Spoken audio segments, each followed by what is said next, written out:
This house was vacant. It had trees and weeds that just covered the house. You could barely see it. And I just saw it and went, oh my God, that's a beautiful, beautiful home. Why did they let it go like that? So I had a friend who was a realtor look into who owned it, if it was for sale. And a couple weeks after that, she got back to me and said, it's vacant, the bank owns it, it's gonna go up for auction, I'll let you know. And we put the offer in that day. From what I understand, the condition of the home was pretty rough. You guys... It was very bad. Yeah, when we bought the house, we had to replace probably 90% of the windows. We had to put a new roof on. There was 3 feet of water in the basement when we bought it. Wow. There was no plumbing.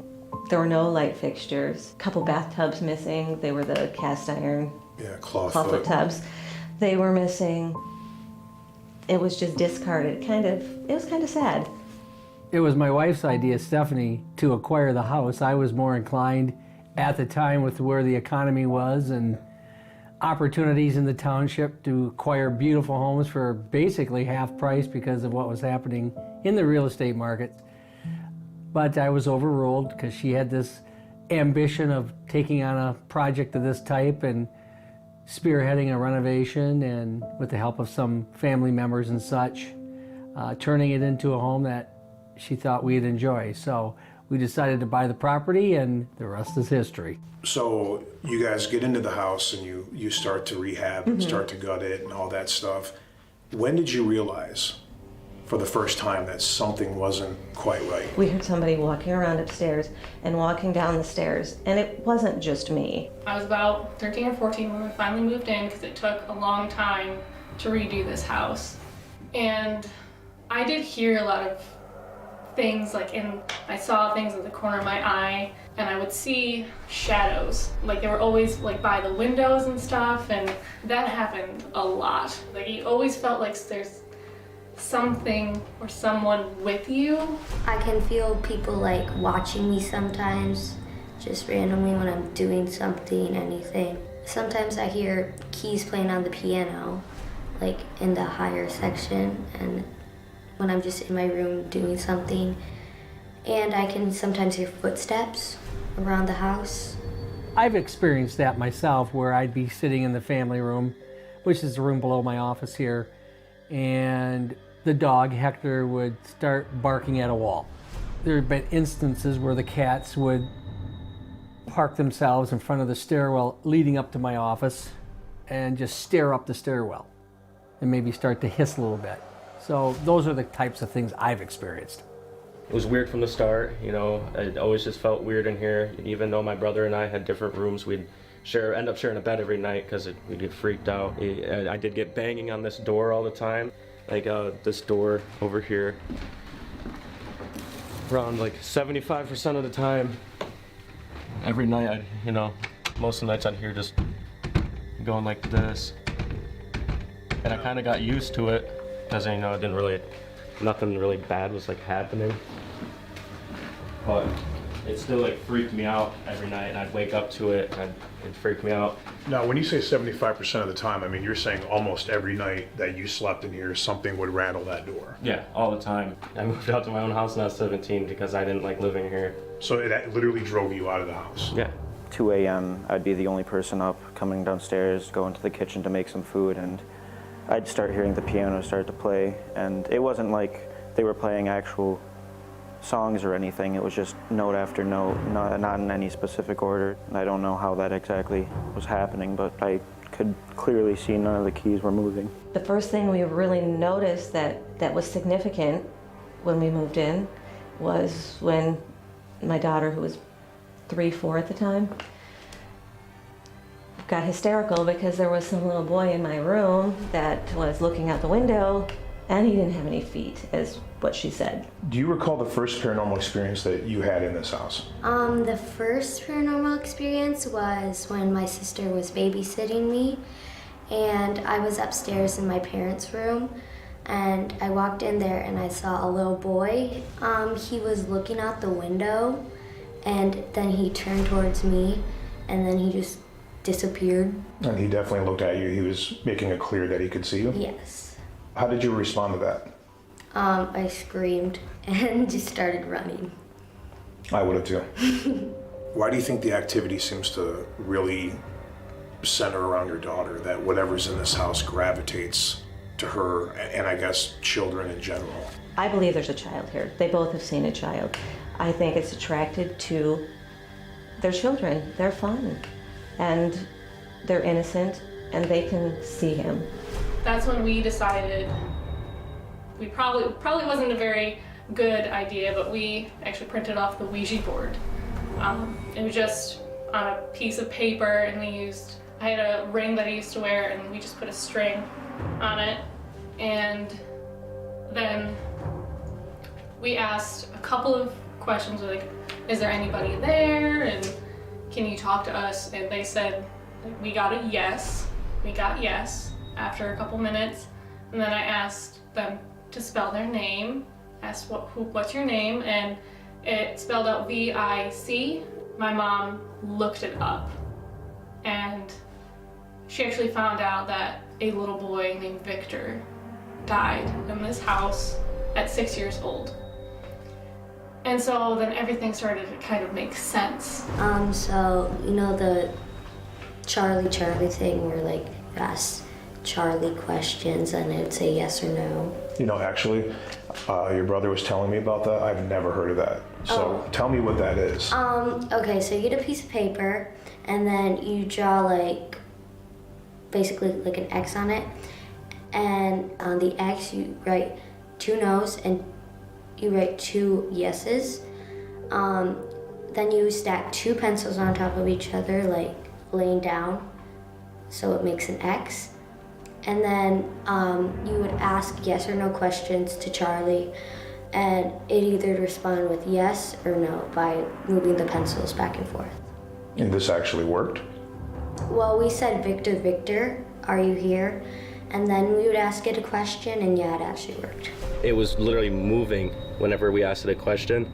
And then we asked if there was more than one ghost in here, and it moved to yes.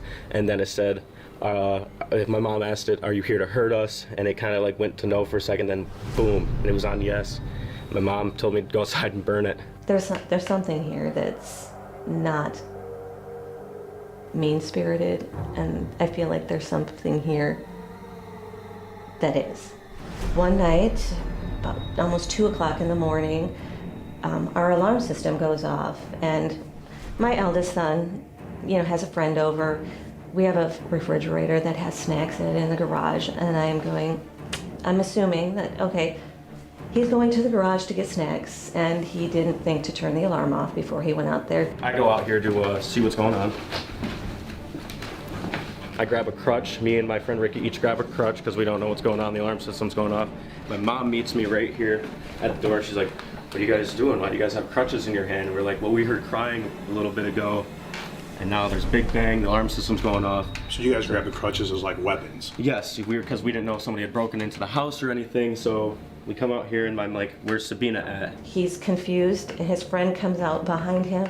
They're confused, and then all of a sudden he looks at me and he said, where's Sabina? And the alarm's going off and it's loud. She should be awake and she should be there with us. And so I go and I run across to her room and I pull the bed curtains back and she is not there. It's like I'm living in a horror movie now. And she screams, she lets out this blood-curdling scream, so I'm thinking the worst. I'm thinking Sabina's like dead in there or like she's kidnapped or something. So I go into the room, I'm looking for Sabina. We go up into the room and we're looking for Sabina. And I look out this window that's right here. And then I hear her scream, like blood-curdling scream, and she's outside. I don't know how I got from her room to the door. Actually, I broke the screen trying to open it. It's mid-July, and she is maybe 10 feet from the road. So she got outside without even being traced by the alarm. And when my mom came in here and screamed, it still gives me goosebumps, like thinking about her scream. I never heard my mom scream like that. I ran outside as fast as I could. I was doing laps around the house with the crutch, trying to see if there was somebody here. And, Sabina wasn't really like she didn't really know what was going on. I scream out her name, and like that, she's like, turns around and then is just bawling and comes up onto the deck, and I pick her up and she is like ice. I mean, her skin, she is so cold. And this is mid-July. I mean, we don't have air conditioning in this place. And for her to feel like ice scared me. I mean, I was, you know, not only she's outside 2 in the morning, she's 9 years old. What the heck is she doing out there? And had my son not even said, where is she? How long would I have noticed? 10, 20, 30 seconds before I would have checked? She would have been in the road. That's weird that like I knew perfectly what to do, how to go through everything, unlock doors. I like felt somebody was like there with me, guiding me through the whole thing. I was like getting possessed kind of. What do you do? I mean, we're sleeping in the middle of the night and she's not safe. You think you're safe. We have an alarm to keep you safe. And you're not safe from what's in the house. And that's terrifying.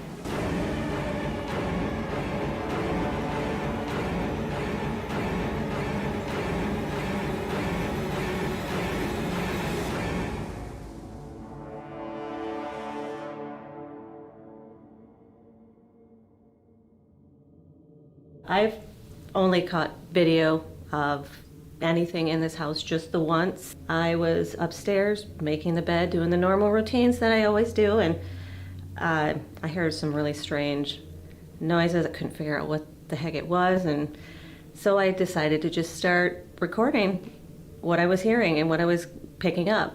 The first one, this was probably 5-6 minutes after I started hearing something. I decided to start recording. You could see the chandelier flickering right there with that sound too.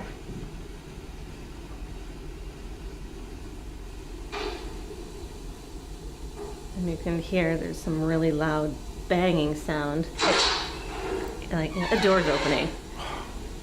That's the door that opened. And the banging is actually on that door that you're hearing now. And you can kind of tell when it's in the hall and then when it's on the door. This went on for at least 2 hours.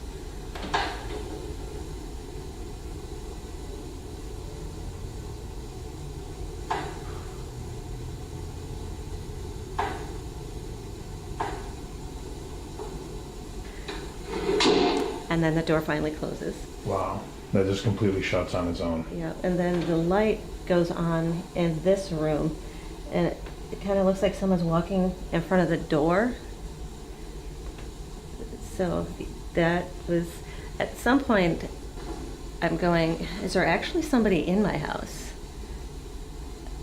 that I'm not aware of? Right there, you can totally see that something blocks out the light, and now you can Right. see the light again. I mean, you can totally see that. I mean, something is moving under the door. It's interfering with the light.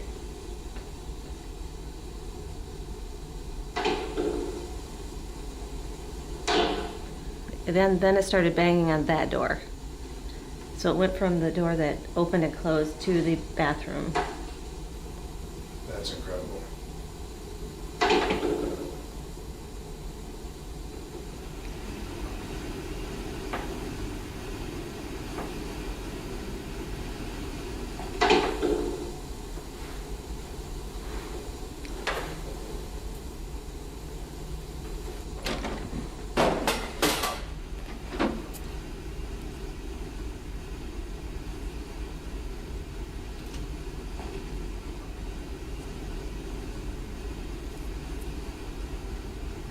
So I can't explain that one. And this was the last one. After I came out, decided to turn on the light to see if I could see anything. And I just figured I'd continue recording. And this one is where I finally decided I had enough, because you can hear somebody walking across the floor.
And so after that, I decided I had enough and I needed to go somewhere else for the rest of the day until I picked my kids up from school.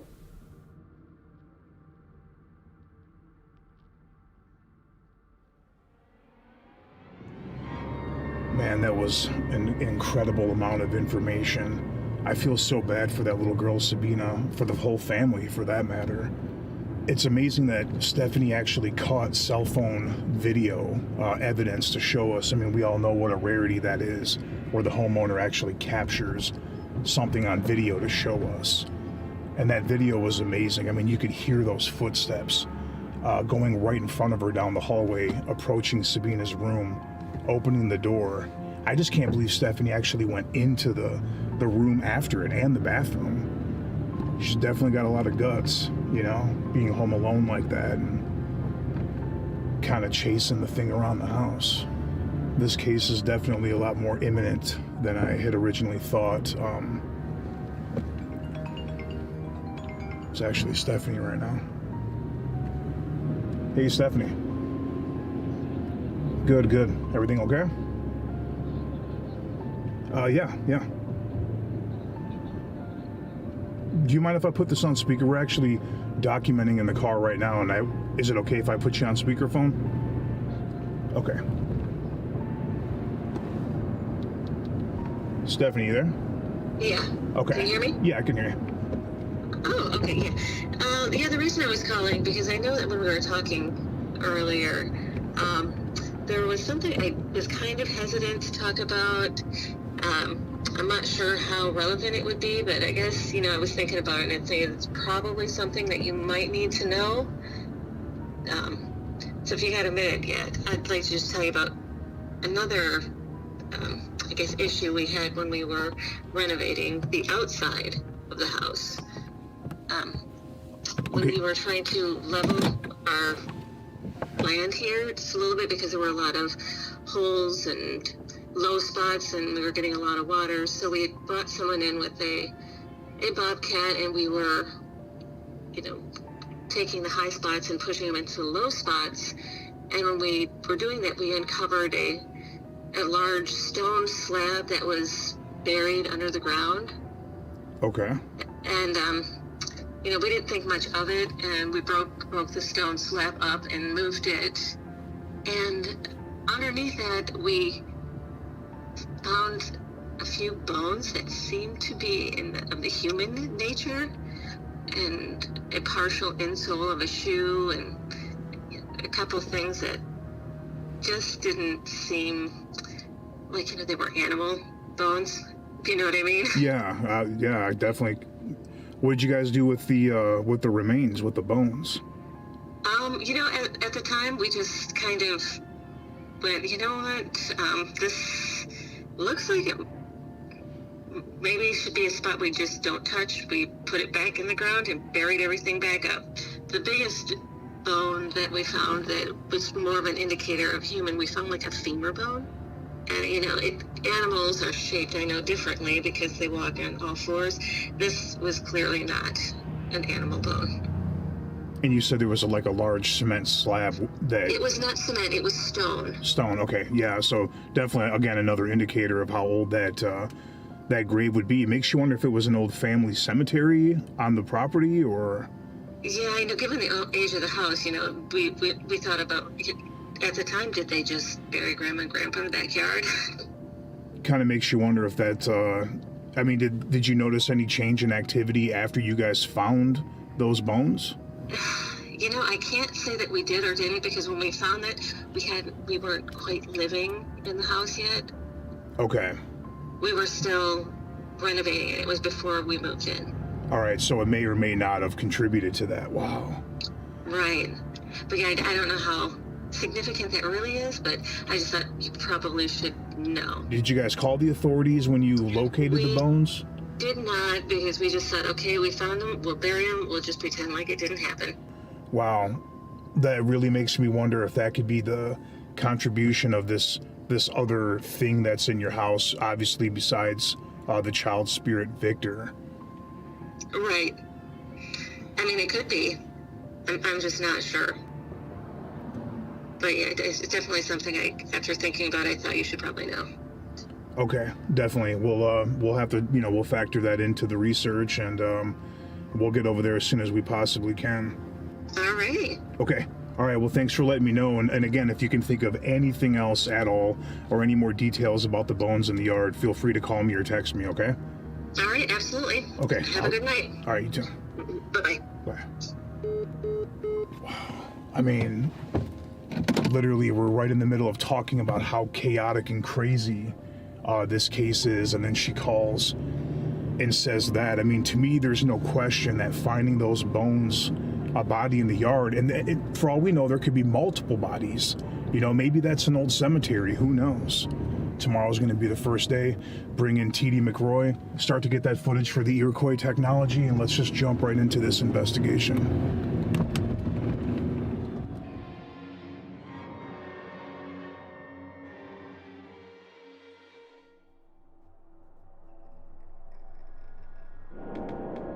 So we definitely joined forces with our research.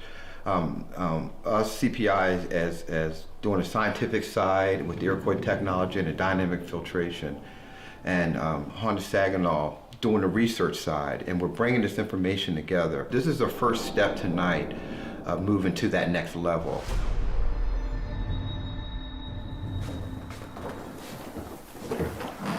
So, of course, this is the second floor of the home.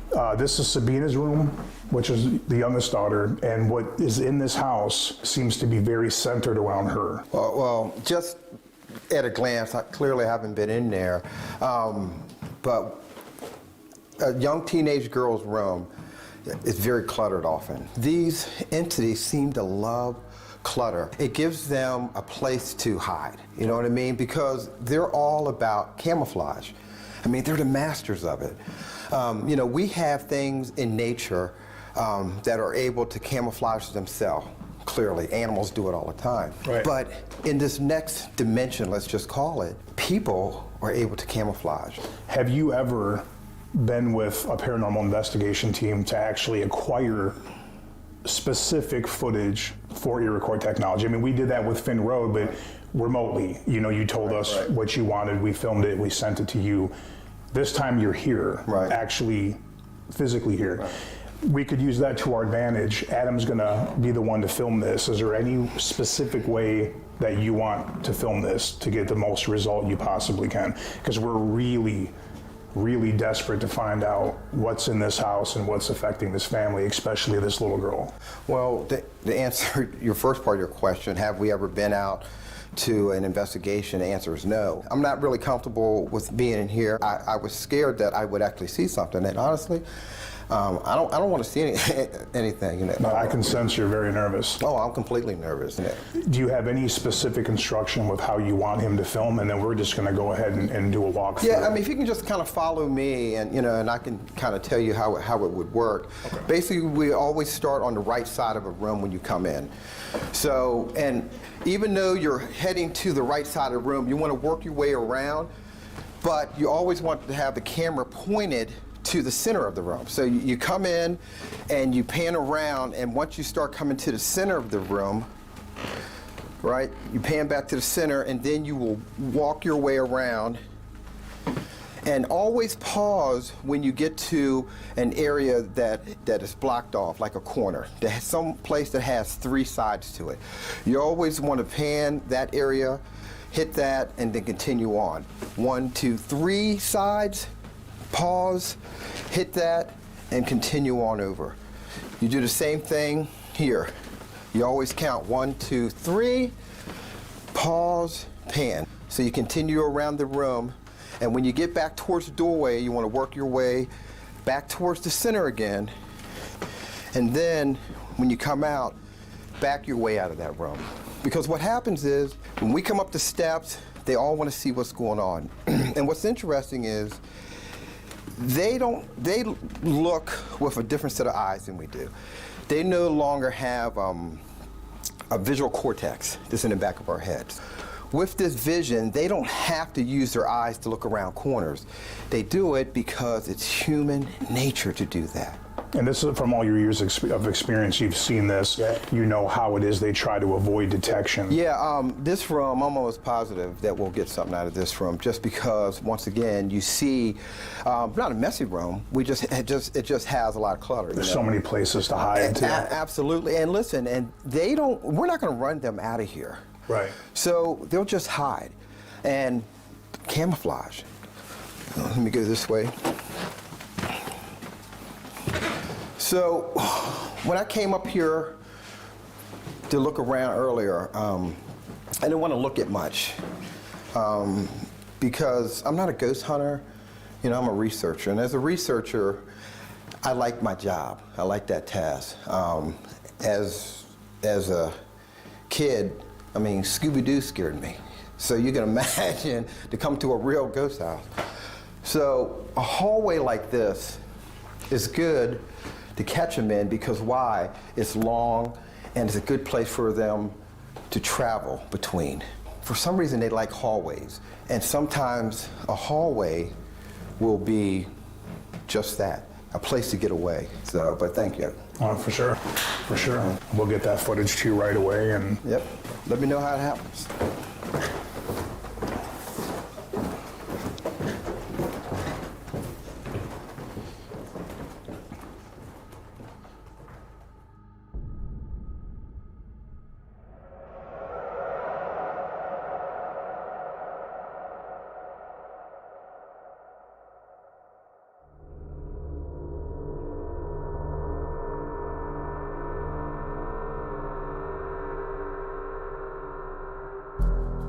I thought of something that I don't believe I told you originally, something that we found about a year after we bought the house.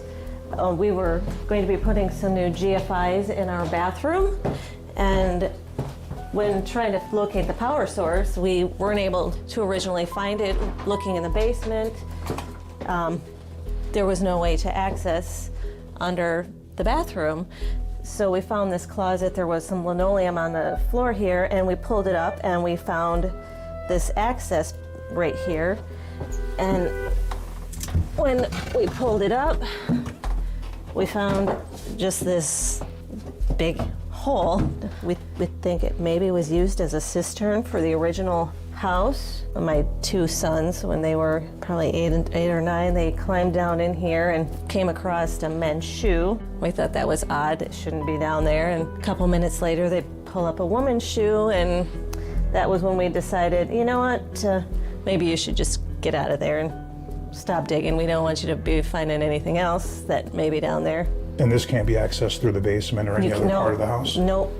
You can't access it from outside, inside. The only way you can access some plumbing and some of the electrical is through this panel, and to completely cover it up, it's kind of odd. And after the bizarre discoveries from your children, you pretty much told them no more? Yeah, no more, and yeah, we closed it up and nobody's been down there since, and that was like 10 years ago. How or why all of this would be down here? Yeah, that doesn't quite add up, does it? No, it doesn't. I think that needs to be explored.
So I'm getting ready to go underneath the house in what the family describes as a cistern that they found while trying to upgrade the electrical in the first floor bathroom. When they lifted this flooring up, they found an access hole. The kids went down into the space. Evidently, at some point, they found some shoes, and having found the bones in the yard prior to that, they were leery about letting the kids go back down there. Stephanie told them not to do that anymore, so we're going to go check it out. We think it's very odd to the case and might have something, might yield some evidence for us, so I'm getting ready to go down and check it out.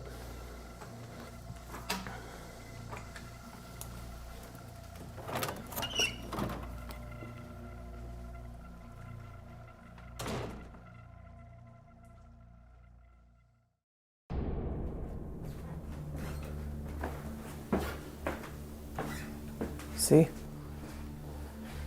As soon as we got to this hallway, he stopped. I could not get his attention off of these stairs. I was here for a few minutes, and then I noticed the temperature just completely dropped. I could probably almost see my breath. And his focus was right down these stairs? Yes. Was there any other type of sounds, or was there anything that went in conjunction with this, or? It kind of sounded like someone was down on the landing area down there, like shuffling type of scratching sound, but other than that, not really. My name is Steve.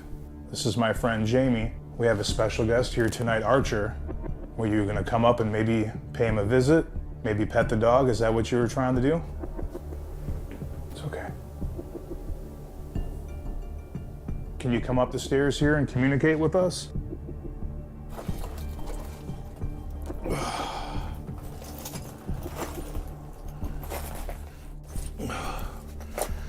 Wow. Look at all the old paint cans and broken glass. This is insane. I'm gonna set my camera down. Check this out some.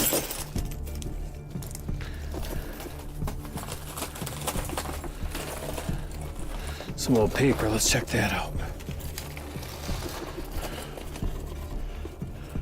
Fire on Brockway Street, accident.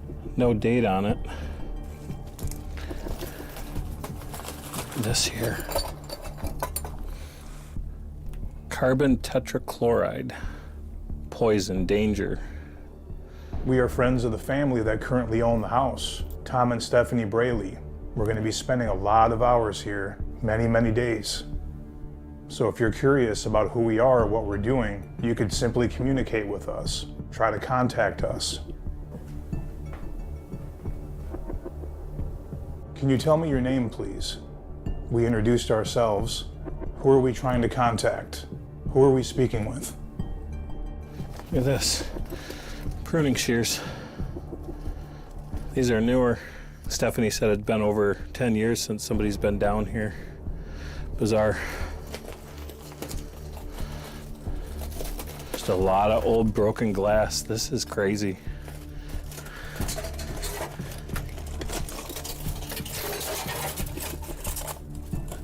I think I found the old shoe. It's old leather. It has to be 70, 80 years old.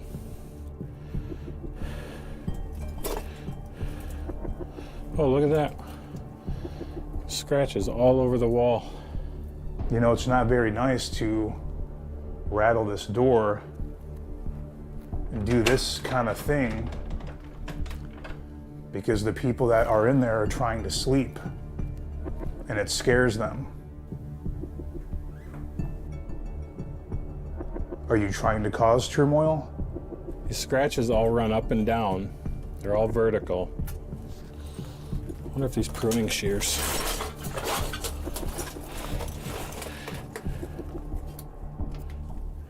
Oh, they've been there a while too. Pruning shears don't make that.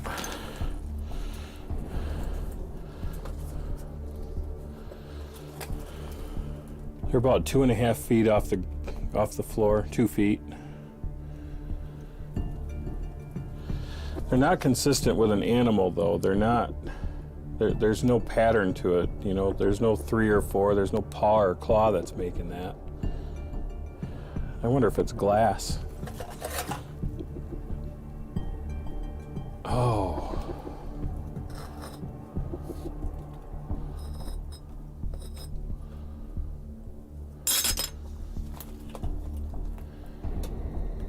Oh my God. I wonder if somebody was locked down here. These soup cans, is that how somebody ate? Why are all these soup cans down here?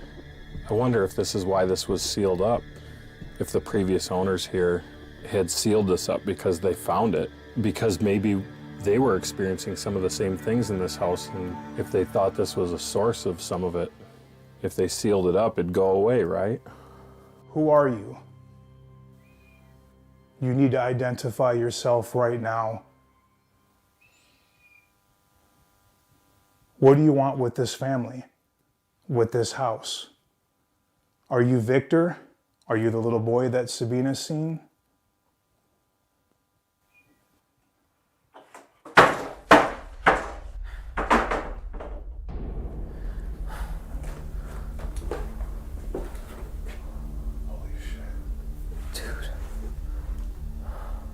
I hate to think what we're gonna find, but I think we owe it to the investigation to uncover what we can. As much as I don't want to, it's time to start digging. I'm gonna reposition this camera here.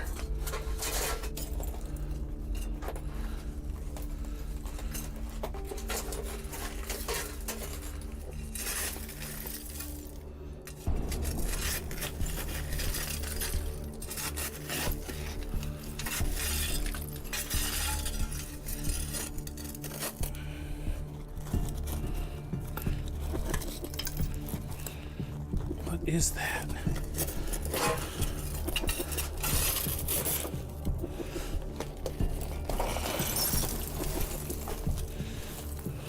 What is that?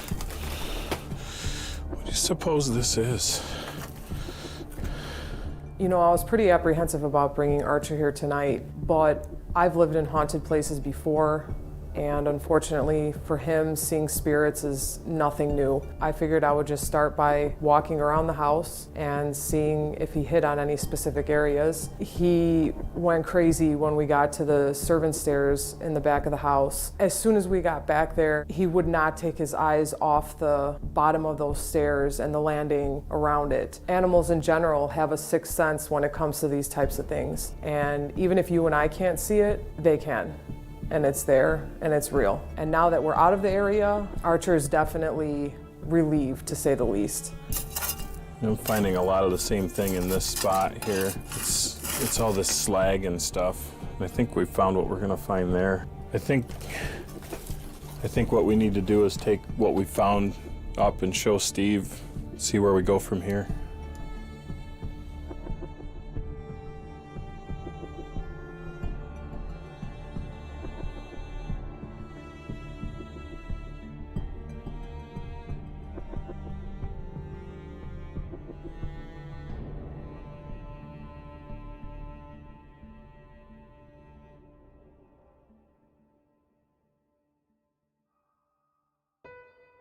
So Steve, what we found down there, it was really, really bizarre. There's no pattern to it to suggest that it's a animal paw or claw. It's really quite random, but all at the same height, all the way across the wall. So that's fairly low. It is very low, and it's hard to think of, but I think there was a kid locked in there. You think there was a child locked down there? I really think that there was a child locked down in there. So what supports that exactly? That's extremely interesting and very creepy. Being a full-grown adult, to get to that level, to do that, I took a piece of glass that was on the floor and I made a scratch in the wall. It resembled that, but it was very uncomfortable for me to get to that level. It'd be more consistent to me that somebody smaller would have been making that mark. And it almost made me wonder, you know, with all the soup cans and cans with different kinds of food. I see where you're going with that. That's disturbing. It, you know, makes my skin crawl. We need to enhance these pictures, get them blown up, really kind of study them. Tom and Stephanie definitely need to see this.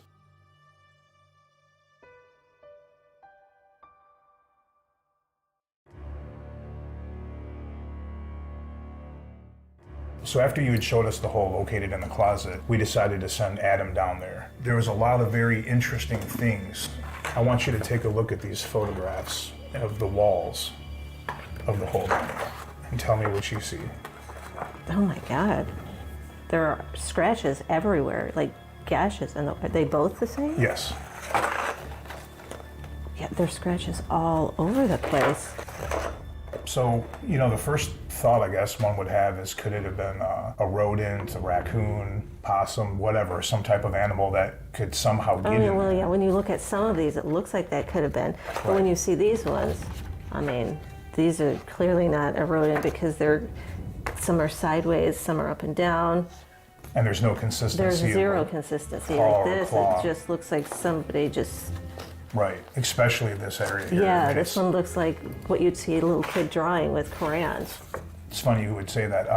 Beyond these items here, there's dozens and dozens and dozens of food cans. Was somebody kept there? That would be horrifying to think that somebody was put down in that as a punishment or anything, because I can only imagine. I mean, there's no way to get in or out other than that hole, so it would be like complete darkness. Pitch black. And with all the broken glass, and that would just be horrifying.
So you had said this is the son's bedroom. Yep, this was the oldest son's bedroom. Actually, I believe both sons at one point had stayed up here in this house. And what's super interesting is this here is an addition. It's right over the garage, actually. And this door here, they would say that 70 to 75% of every night that they slept in here, this door, they would have it closed and they would hear this. Just something shaking it, and then sometimes they would say it sounded like something would run up and slam against it. Oh, really? Yeah, and they were terrified of this. Now, is this a violent shaking, or is it, and did they see any of this action? Yes, they would say that they would hear the doorknob, and sometimes when this light was on out here, they would see what looked like feet moving back and forth. For the longest time, they would run out there and try to catch it. The eldest son, when we interviewed him, he said he actually moved out because of this.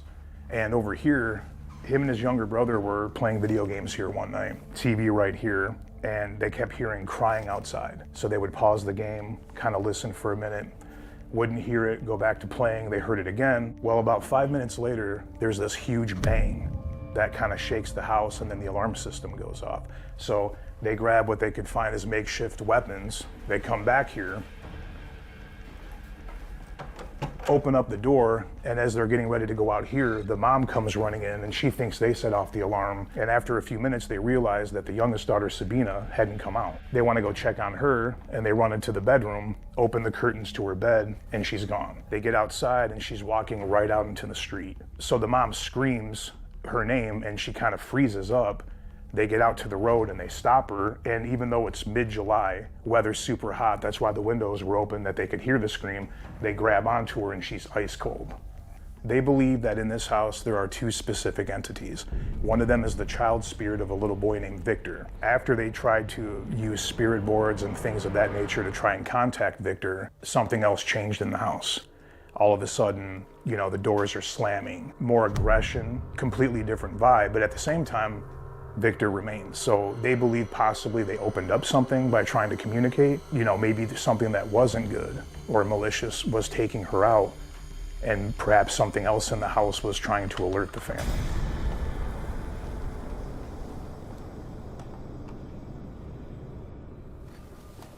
You know, it would be pretty awesome. We should put the REM pod on the other side of the door. So imagine if that started shaking, and at the same time the REM pod started going off. That would be quite a nice piece of evidence to let us know that there was something related to energy on the other side of the door. Yeah, we could try that.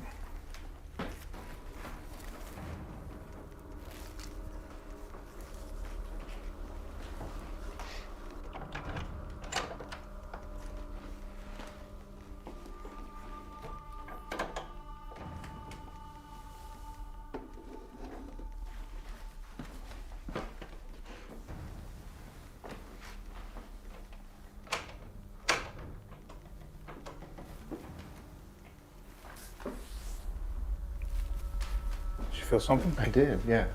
I did, actually.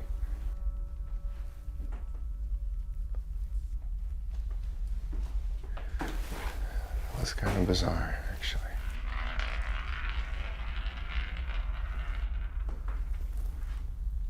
Where would that even come from?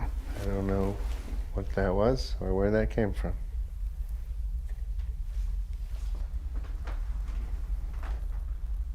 Looks like a little marble. Well, where did this come from? I didn't see this anywhere. No, I didn't either. And what's weird is it didn't sound like it fell and bounced. It kind of sounded like it just kind of came rolling. All of a sudden, exactly, it just started rolling. How did that even happen?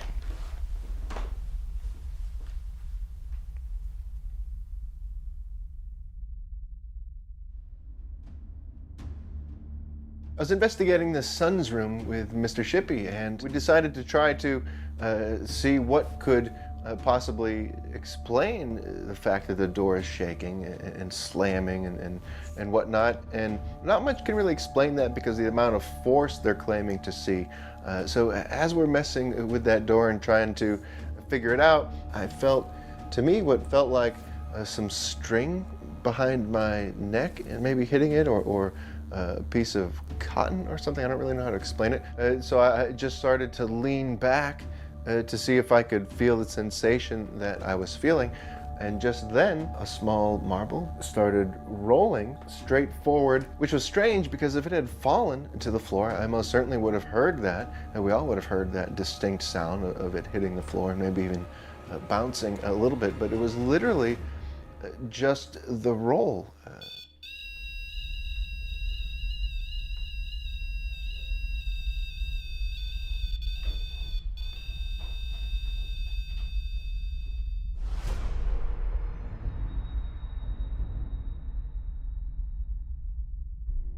So this would be, I guess, where Victor would walk up. Are they just thinking that's what happened, or is she recalling that's what happened? No, she recalls that's what happened. She recalled. Absolutely. She's became very terrified of her own bedroom and would see the little boy come into the room and stand basically right beside the bed. Mm-hmm. And she would just roll over or pull the covers over her face, you know, very afraid. And this went on several times. Again, once they started to use the spirit board and things changed, they would hear really heavy footsteps coming up the hallway. And then she would cover her face, you know, very fearful. So she knew by, of course, the sound and just the whole demeanor of it, that it was something different. And then the family, basically out of desperation, asked the bishop from the local Catholic church to come here. So he comes up here, performs an entire blessing on the room, all the different corners, the dresser, and does what he does, and then puts, you know, the family at ease, essentially. Then when he leaves, the family walks him out, and they come up here, they go to put her to bed, and everything you see here, all of her dolls, all these pictures, mirrors, everything is all knocked down. Yep. So they think everything's fine, everything's peaceful. Mm-hmm. Let's put Sabina to bed, come up here, and then they have to see this. Wow. So needless to say, the peace of mind left very quickly. There's so many layers, it's like an onion, you know, you really have to peel them all back and really get to the essence of what is going on, because there's so many variables. You know, maybe Victor was getting her out of here so that she wasn't dealing with what he interprets as the other spirits who are after him or whatever. Who knows? Yeah, Or- trying to warn the girl, trying to warn the family. That's the thing, You is never there's know. so much to this case. There's a body in the yard. There are several confirmed deaths in the house. It all.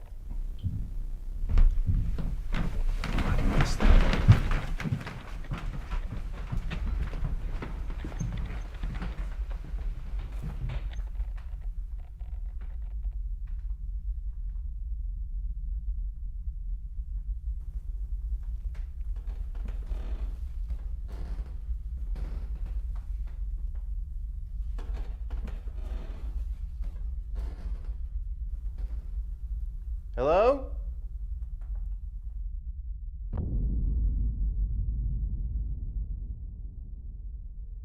We're investigating in Sabina's room and just talking about how they communicated with Victor, or supposedly communicated with Victor through a spirit board or a Ouija board of some sort. And as we were discussing that and what Victor's intentions may have been, we started to hear some loud banging sounds. And, what could that be? Could it have been footsteps? Could it have been just some sort of, banging to get our attention? I'm not too sure, but it was loud, it was distinct, it was reverberating within the wood of this structure here in the house. And so Steve and I, of course, went immediately towards these sounds, and once we got to the crest of the stairs there, looking down the staircase, we heard what sounded like some shuffling or movement, or as if something was, approaching and sort of stopped. It was pretty interesting. We didn't get much more after that, but just that in and of itself, what could that be? Something was alerting us, something was trying to get our attention, and we need to figure out what that is.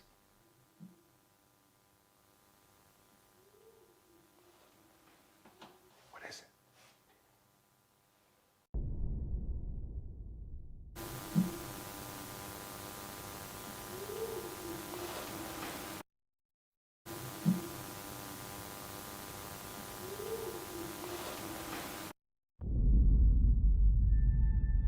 So while we're up here on the second floor doing my interview for the investigation we'd just done, we heard some crying or sobbing or moaning of some sort coming from downstairs. It was pretty awesome, it was pretty loud.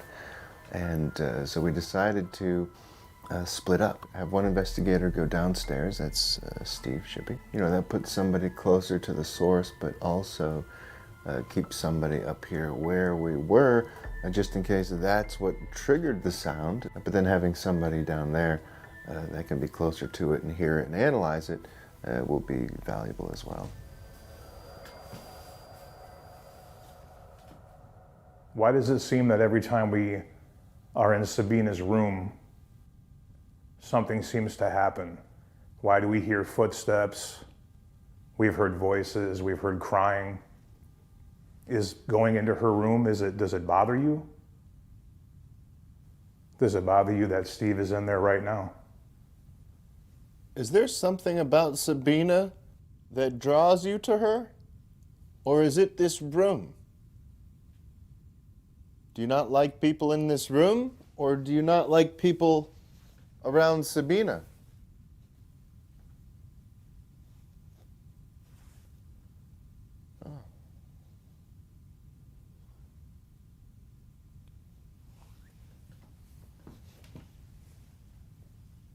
There's been a lot of intrigue to your lure to Sabina. Is it protection? Or is there another reason? EMF is going a little bonkers up here. I got a K2 meter here, I can turn this one on. It's still all under a 1.0, but it's still going from 0.2 to 0.7. This is a bit out of the ordinary.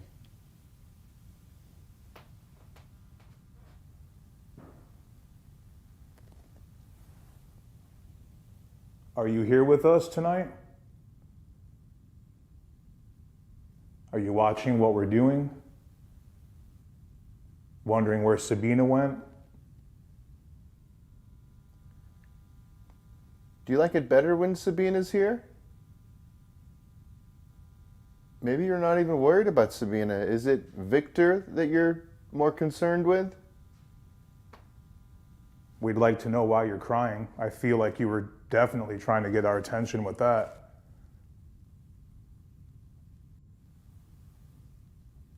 Are you sad that Sabina's gone, that the family's gone? Or does it have nothing to do with this family at all?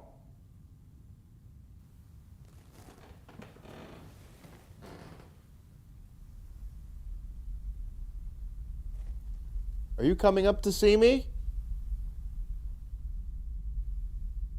I'm in Sabina's room. That's the upstairs bedroom.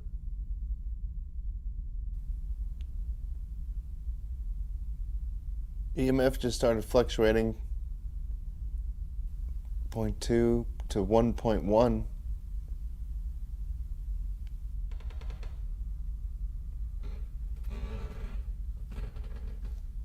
Steve, you're not moving around right now up there, are you? No, but interesting you say that. I just heard movement behind me. Are you up there right now? Can you make something move?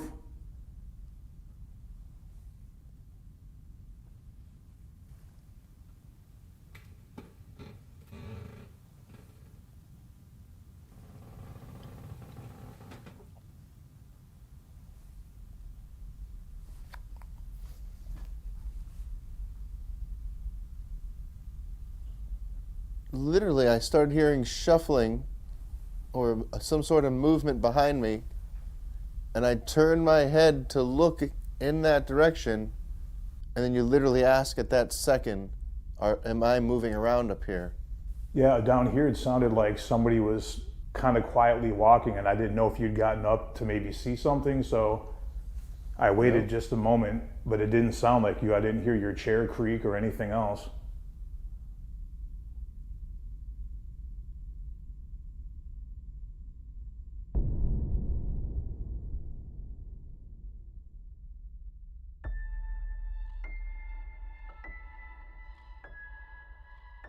After just being here for one night, it's hard to draw any conclusions or really say anything other than, we did have some experiences. I did hear footsteps walking right in front of me. So if I had another, say, 3 or 4 days here, a week here, who knows what we would uncover.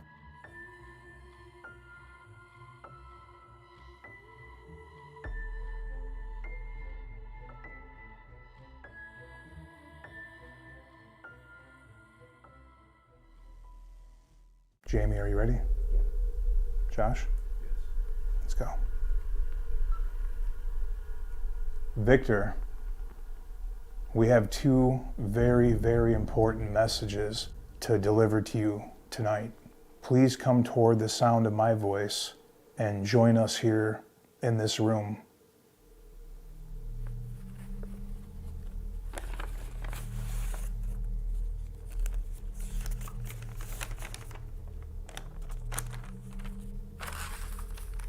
Victor, first of all, I would like to thank you for sharing your home with us. It must be very hard to have different people coming and going from your home all the time. Being so young when you passed away, that is something I cannot imagine. The extreme emotions that both you and your family went through must have been overwhelming and horrific. Did you not want to leave your family? Is that why you still remain here? Or do you have some unfinished business? Whatever the reason, you are here. Whether it's out of fear or confusion, my heart breaks for you. You have stayed and watched your loved ones move on, grow old, and ultimately pass on. So in closing, I just want you to know that no one here hates you or wishes that you would leave. We just wish that you would find peace. Love, Stephanie.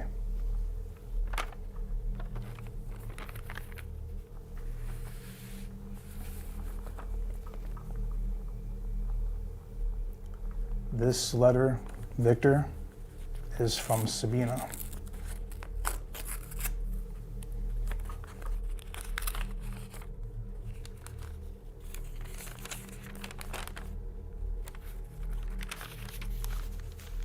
Victor, hi, this is me, Sabina. I know you're just young and just a little boy in this house, but I think you should try to find your parents. I think they miss you, and you probably miss them too. I hope you can find your family and be happy, happier than you are now.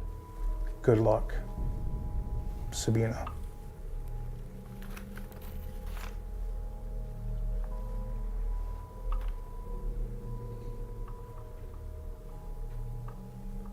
Victor, as you can see and hear, the family that lives here now, they care about you very much.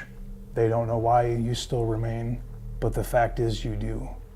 Stephanie and Sabina said that they tried to contact you, and they feel that you tried to communicate with them, and perhaps something stopped you.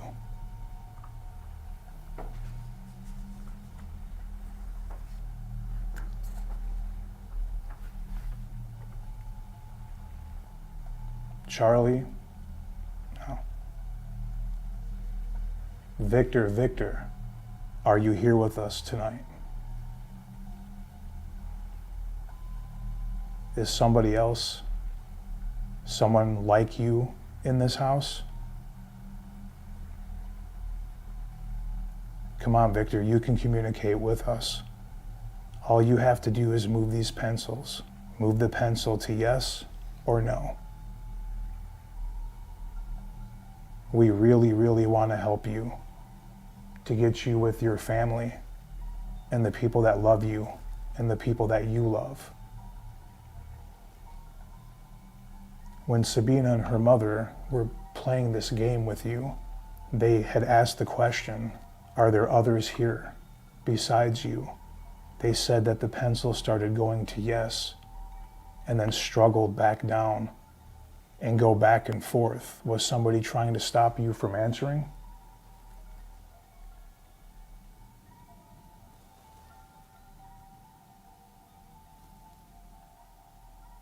Did you hear that?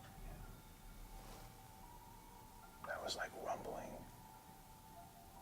Victor, please, whoever's trying to stop you from answering the question, don't listen to them. Do not be afraid of them. Victor, are you here?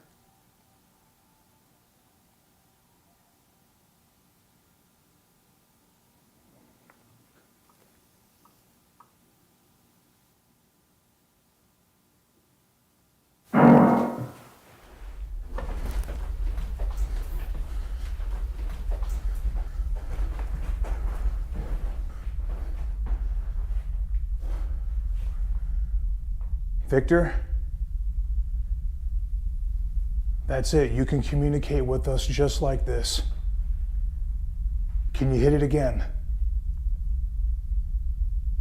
Hit it for yes.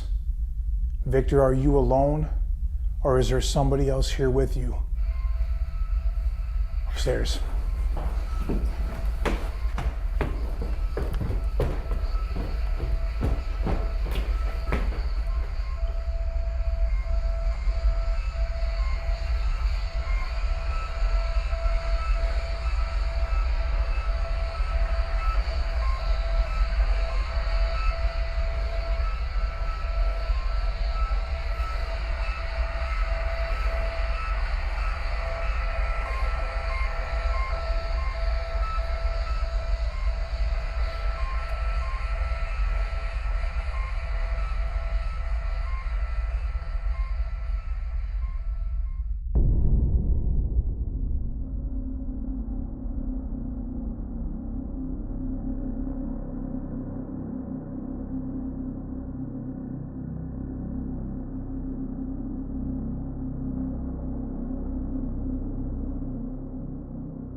I'm very aware of something that's more, a little bit darker. And the energy that I keep feeling is that they're not real happy that there's this childlike, loving energy that's here.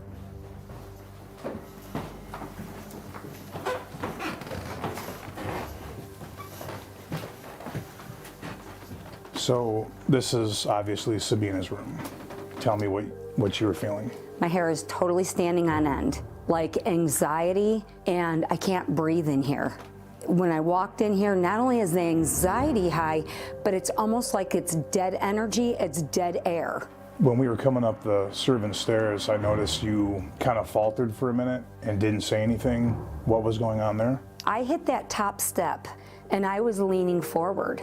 And suddenly it was almost like something pushed me backwards and I literally started losing I almost fell all the way down the stairs. That wasn't an accident. That wasn't me being clumsy. That wasn't an accident. Something was trying to stop me at the top of those stairs. What do you think it is? I mean, we know there's a child spirit in this house. I mean, at this point, what was that? Did you just hear that? Yes, that came from that way. That was a loud thump. It sounds like somebody just walked through the door and let it slam. You might want to stand over here and be able to keep your line of sight because that way. this is getting even crazier by the minute here. So I'm going to tell you, we've got the child spirit, and it's a loving spirit. What I ran into, or what tried to push me down the stairs, and what I feel in here, which is that shoe came off the rack. Are you guys getting that? That just came right off there, right next to T. He's here. He's standing in the doorway, and he stopped right in his tracks. He's trying not to be noticed, and he stopped in his tracks. Are you getting any kind of idea of what we're dealing with? What kind of spirit? Male, female? He's definitely male. Tall, lanky, angry. He doesn't like the kids playing. He doesn't like the happiness. He doesn't like the daughter interacting with the young child. He's innocent. He's not happy. He doesn't like it. He reminds me of an old disgruntled man that, shut up you little kids, be quiet, don't talk so loud, don't play. He's not nice whatsoever. Do you think he's dangerous at this point? I would say that he borders 50-50. His patience wears thin real easy. And the energy, it can be like kind of a brutal energy, a harsh, brutal energy of just anger.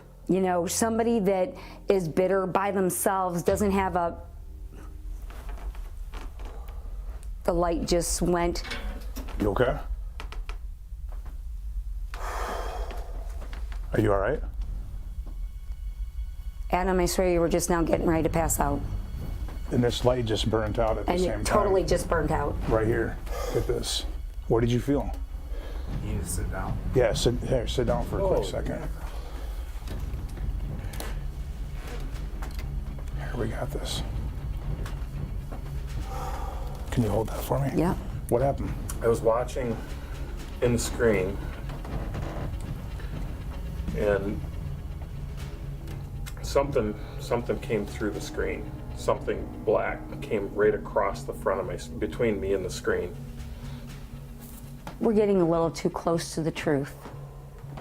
This is exactly what he's letting me feel, is that we're getting a little too close to the truth, and he doesn't want it. He doesn't want it explained. I asked you a moment ago if this thing was dangerous, and you were kind of on the fence. He's building energy.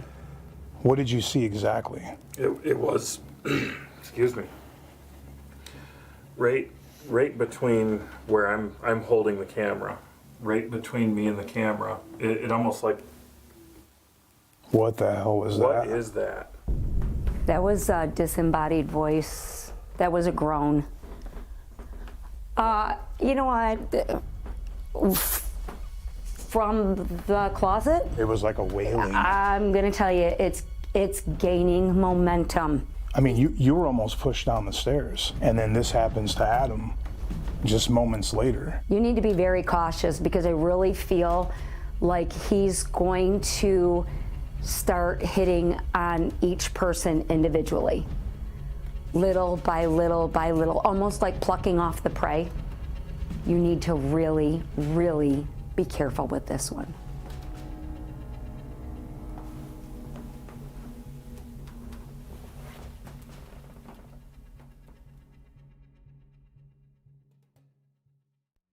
So immediately when coming up the stairs, not only was I feel like I was totally attacked. Something was trying to prevent me, if not trying to push me backwards down the stairs. So with that, I automatically became rattled, and then we walk into this room.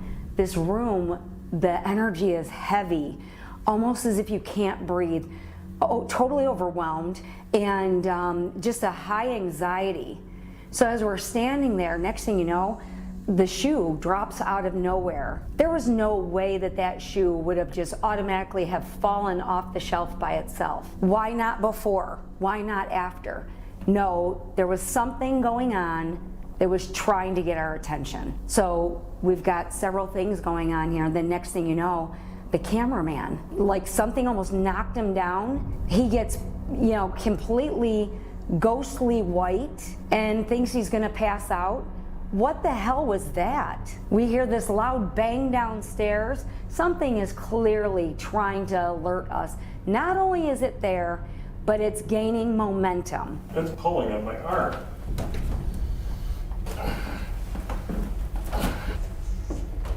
You guys, this is crazy. This is crazy. His hand is like freezing cold. He doesn't want the truth to be told. This is crazy. What are you?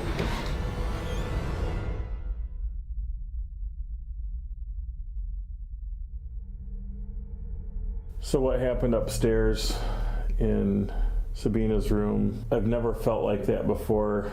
I've never felt like, it felt like something passed through me. There were moments leading up to that for about a minute and a half that I don't recall.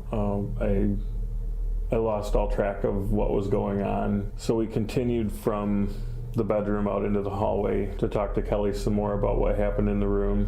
I could feel a hand on my wrist pulling. It didn't just pull my hand away, it pulled my hand behind me. And it was such a strong pull that I actually lost my balance and fell backwards onto the step. I was being pulled by something that was a stronger force than myself. It's a scary thing, and I really am fearful for what's going to happen going forward.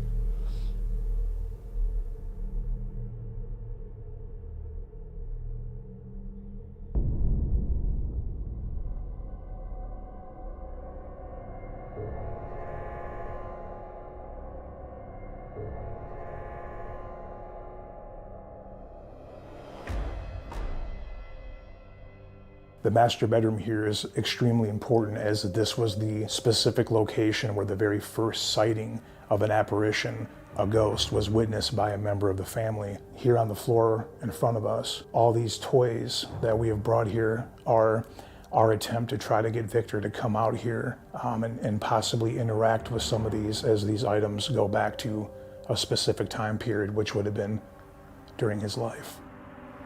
Victor, are you here with us this evening? We have a gift or several gifts for you. Would you like to come in here and play?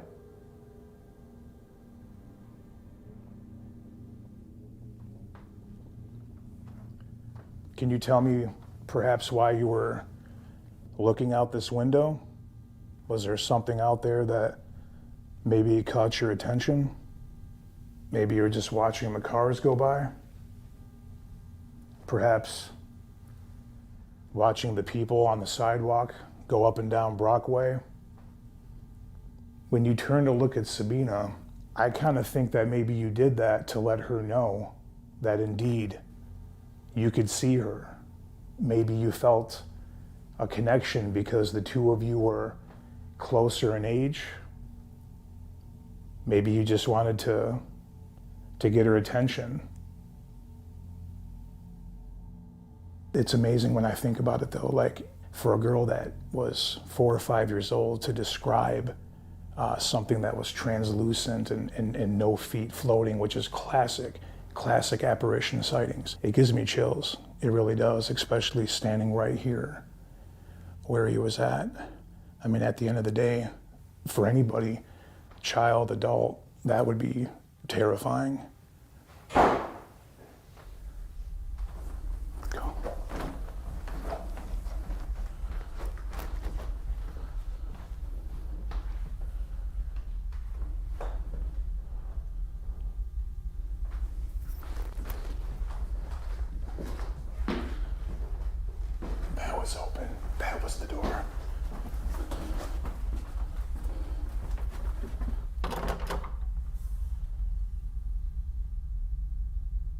Victor?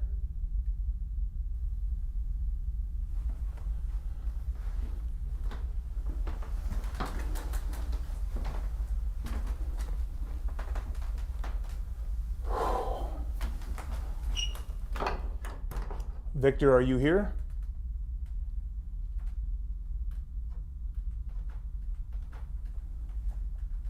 Please don't be afraid. Did you slam the door? Were my questions upsetting you? Please don't stop communicating with us.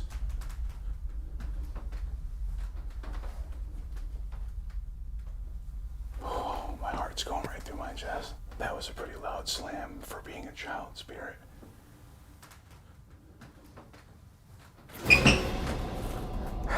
What's going on? What's wrong? It felt like so. Check my hair back here. Is there a scratch or anything? It felt like something pulled my hair. It hurts. Here, take this. Take this. Give me the flashlight. Turn around. Do I have a mark or anything? Just turn around. Let me see. Move your hair, please. It's like right here somewhere. Hold on.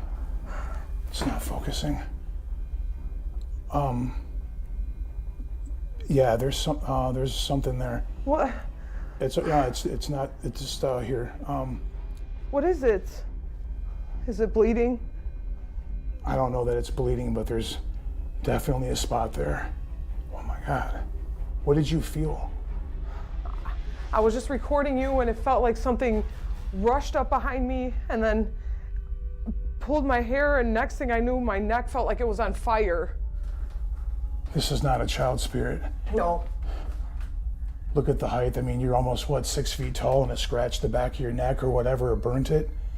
Who's up here with us? Who are you?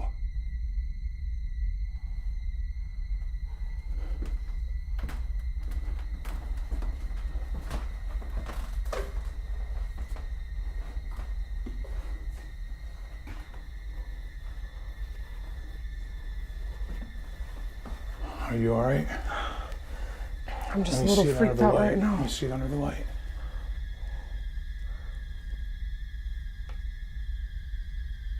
Oh man, that's bad.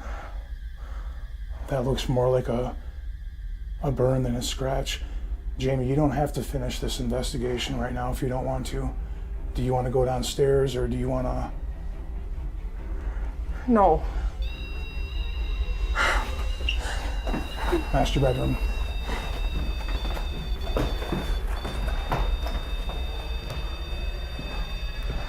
Oh my God.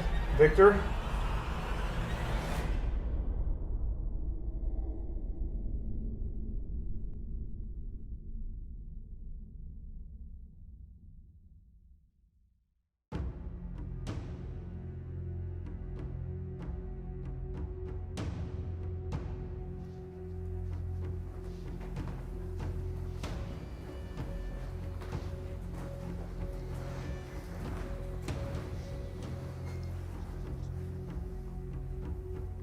Victor, we'd like to play a game with you tonight. I'm pretty sure you're familiar with me by now. My name is Steve, as I've said before. This is my good friend Jamie, Josh, and Tim. We're gonna play hide and seek. All of us are gonna split up and choose a different room to go sit and wait for you. Please do not be afraid of us. We know you've shown yourself to several members of the family, specifically Sabina. Tonight, we're simply here just to play with you, interact with you, and perhaps find out why you're here. So tonight, this is all about you. Now let's play. All of you guys, be careful. Let's split up and let's go. As soon as something happens, if it does, get on that radio and call for backup. Okay? Let's do it.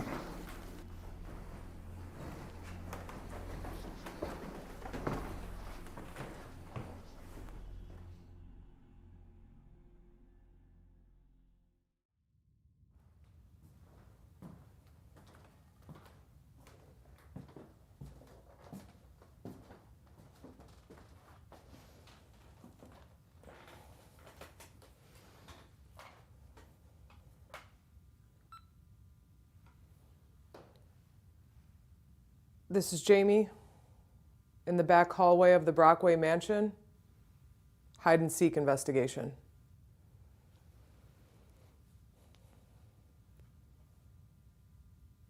Hey, Victor? I don't think I need to introduce myself. We've been here many nights and have investigated many hours. You probably know more about us than we think you do. I really hope you don't mind us being here every night. I know you're probably not used to this routine and the fact that the family's been gone, especially Sabina. I know that you are very attached to her. I had the honor of meeting the new owners, Tom and Stephanie.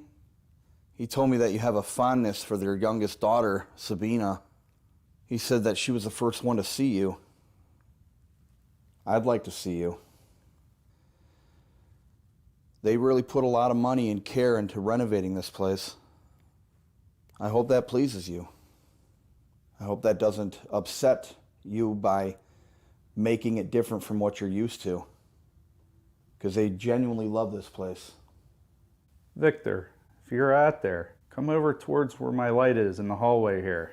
Got this device here. It's like a toy. You could come over, you could touch it, and it'll light up.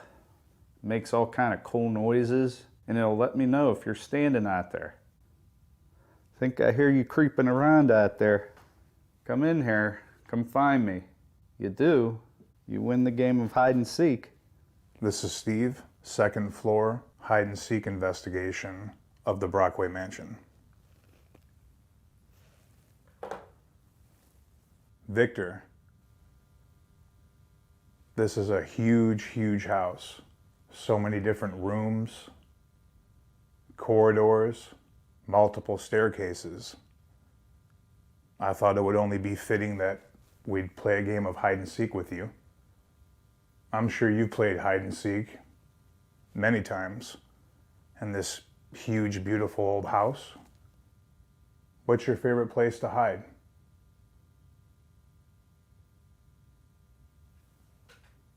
You know, Victor, I was here with Steve when he was talking to the family about you, hearing all their stories. And when he asked them what they hoped we'd accomplish by being here, they just wanted us to help you. They don't want to hear you crying. They don't want you to be lonely or scared.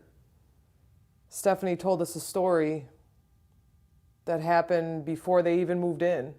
They were just doing renovations. And one of the very first things that ever happened was they heard you crying all throughout the house. And Stephanie, being a mother, it really breaks her heart to know that that's going on here. She just really wants to help you. And so do we. I flew here all the way from a place called Denver. It's 1,200 miles away. But I'm originally from Saginaw, just like you. I'm only here for tonight.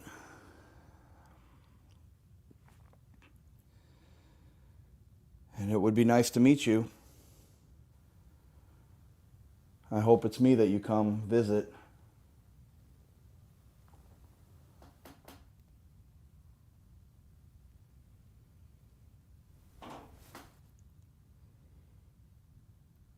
Victor? Say you? God, I really hope that's Victor. Victor, if you are here and you can hear me, I need to know if it was indeed you that was communicating with Stephanie and Shelby. When they were using the spirit board, trying to communicate with you specifically, was it you spelling out VIC?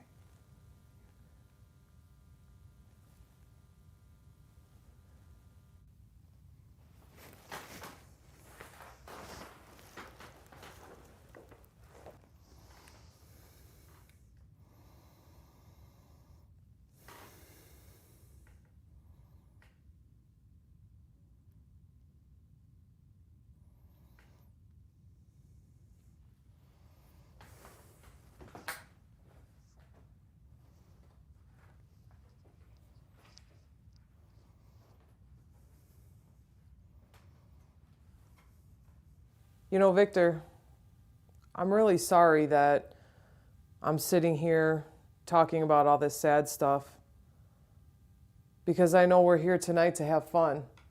We're here to play a game. In fact, I brought you something.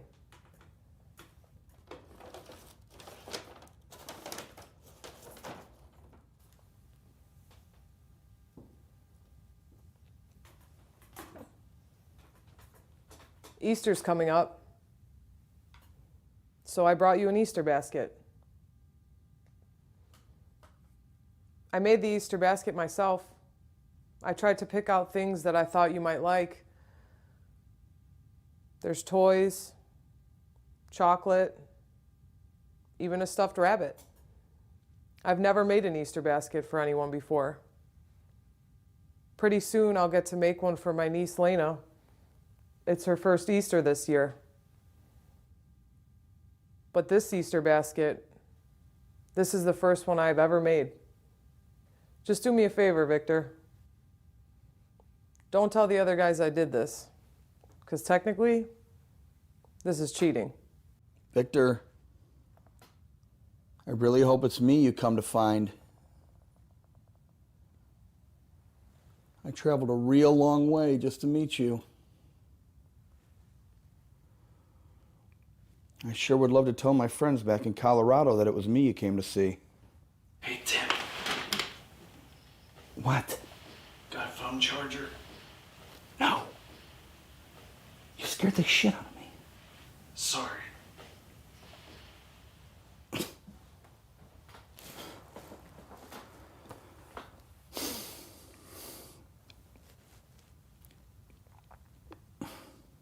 Victor, if there's anything you can tell us about the man or the monster that is in this house that's scaring you, leading Sabina out into the street in the middle of the night, that could help us remove him, identify him. So please, if there's anything you can say, if you can give us a verbal response, we can help you. You know, Victor, I really thought this Easter basket was going to work. I thought it was me you were going to come and find. I've got candy, little green army men. I've even got a toy fire truck. You can roll it around on the floor, push it back and forth. You just got to come in here.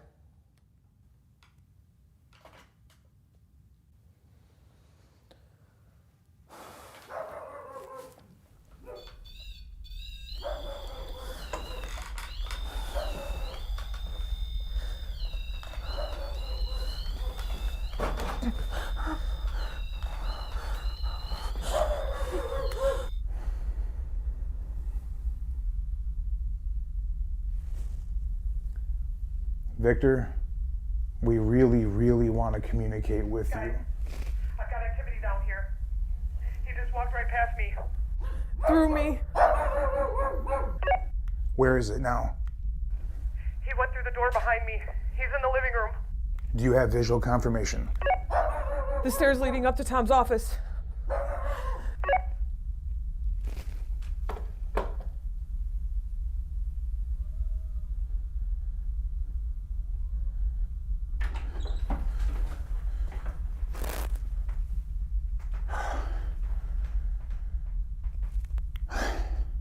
Jamie, it was just the cat. Oh my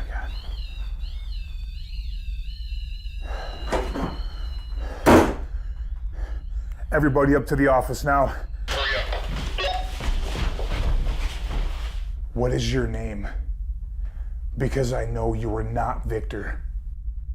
Victor didn't slam that door with that kind of force. Whoever you are, you're not intimidating me.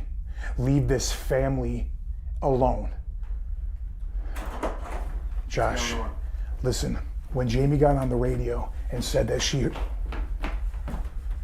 when you said that you heard something coming up the stairwell here, That was only the cat, okay? No, that was not the cat. That's what I heard. Sounded like heavy boot steps coming up the stairs. Okay, well, the cat came popping out of there. It ran right down the hallway, okay? But a few moments later, when I went to sit back down to continue the EVP session, the K2 meter in the doorway goes off. I turned my attention to it. The door right there behind you slams shut. That was not Victor, not with that kind of force, I'm telling you right now. No more splitting up. From now on, we gotta stick in pairs or stick together, however. This is starting to get dangerous. Do you understand? I agree. Where the hell is Tim? He's back down in the command center grabbing another camera. All right, well, let's not leave him alone. Just pop out these SD cards real quick. Everybody meet in the command center, okay?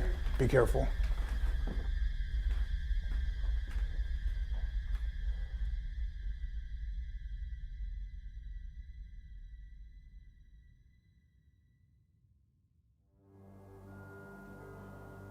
So the reason I wanted to talk to you guys in my office before we get to the location tonight is we know that whatever's in that house is always listening, it's always watching. And obviously I'm not talking about Victor.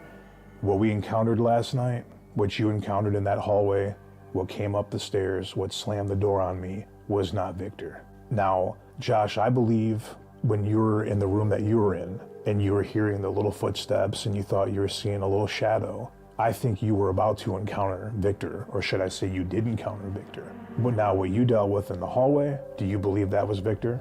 Not at all. And what did it feel like? It was a very heavy feeling that was very angry when it passed through me. I mean, whatever's there is angry. It is negative. And we're running out of time. We need to find out what this thing is. And I don't know that we can get rid of it. I think it's at least our job to try to find out what it is, who it is, what attachment there is to the house, and how the hell to get rid of the damn thing. Anyway, the reason I wanted to talk to you guys here is because tonight I'm gonna try something, okay? When we try to contact Victor, it always comes out. So we're gonna go there tonight under the guise that we're trying to contact Victor, knowing that Victor's not the one that's going to come out. But I need to tell you guys this right now. What's gonna happen tonight, you have to trust me. I don't wanna talk about it right now, and I definitely don't wanna talk about it in the house. I've got a plan, we're gonna put it in motion. We need to draw this thing out and try to get some kind of conclusion to what we're dealing with. All right, let's get going.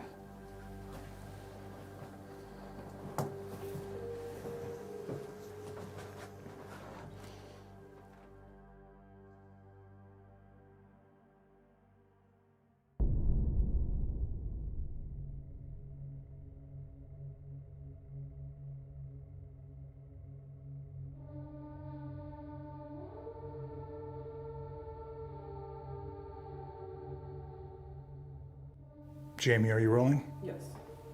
Victor, last night we played a game of hide and seek.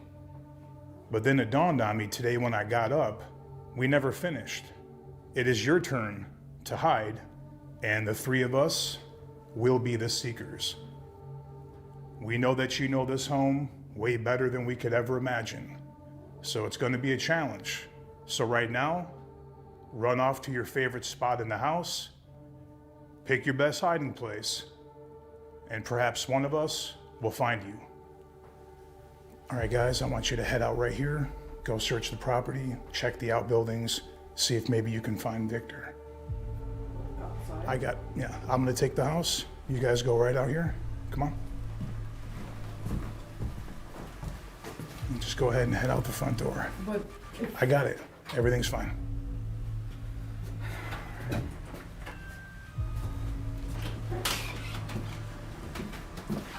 Let me know if you find him.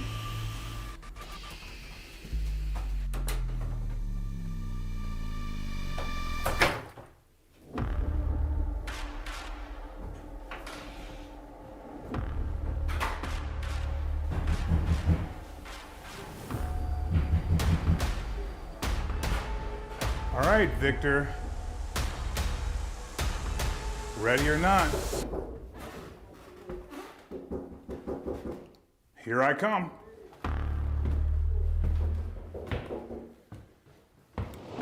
better be hiding.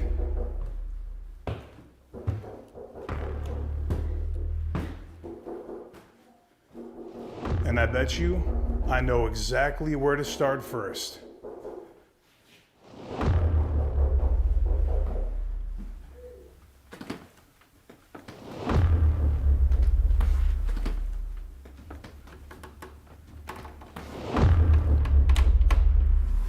Damn it.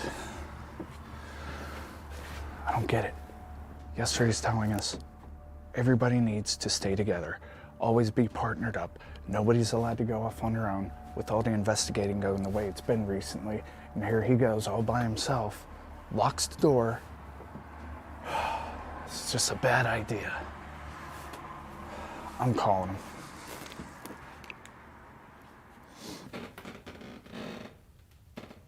Are you in here, Victor?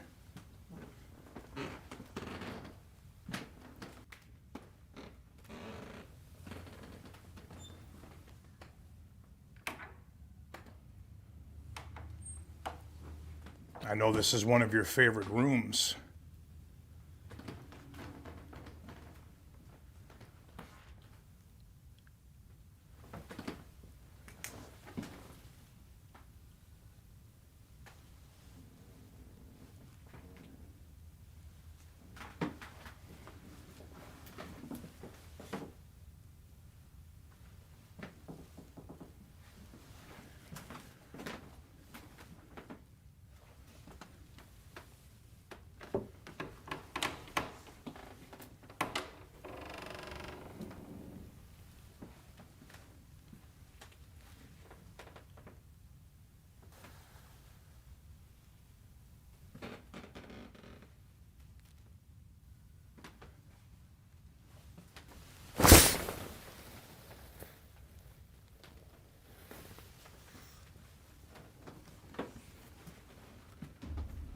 You've reached Steve with Haunted Saginaw. Man, really? Paranormal investigation. Please leave a detailed message after the beep, and I'll get back with you at my earliest convenience. Thank you. I'm gonna try a different door.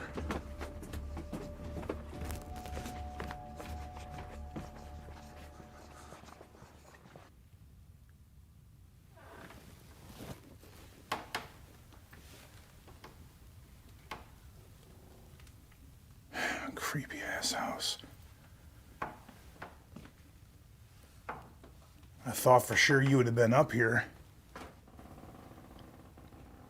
All the reports of sightings and activity in this room. I know how fond you are of Sabina, Victor. Why don't you come on out?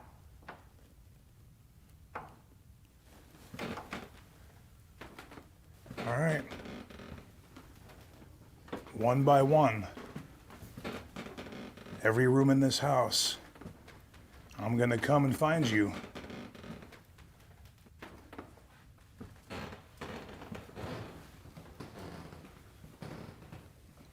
I know it seemed kind of rude, locking my friends out, but I just want it to be you and I tonight.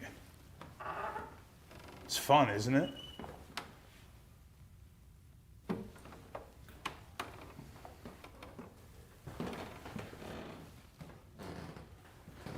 Come out, wherever you are.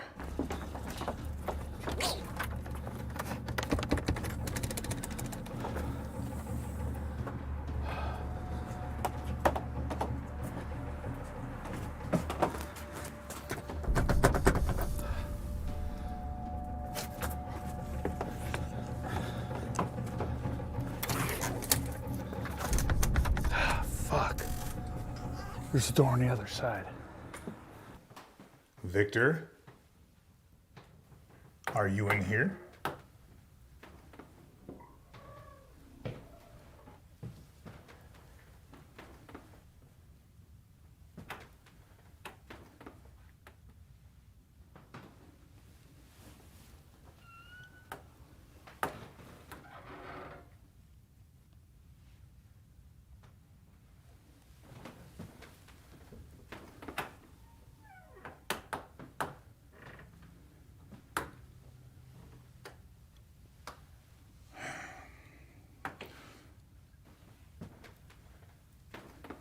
If I were a kid, where would I hide?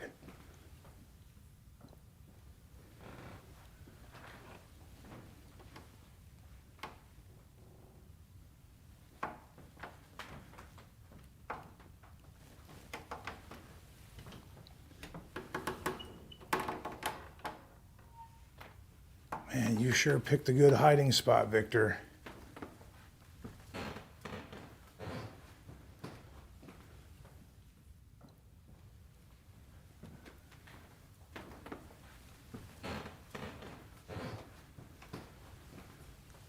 Victor.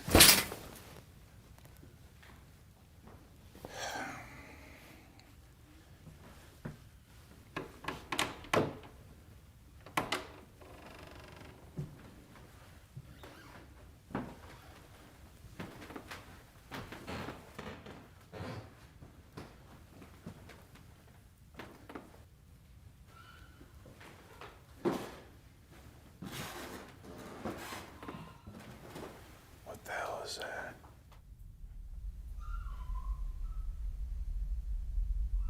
The dog.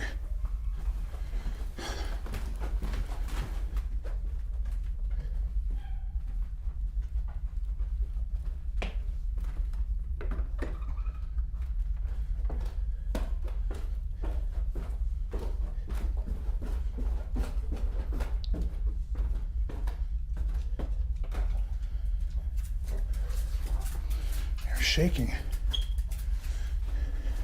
Are you down here? It's okay, Hector. It's okay, dog. It's okay.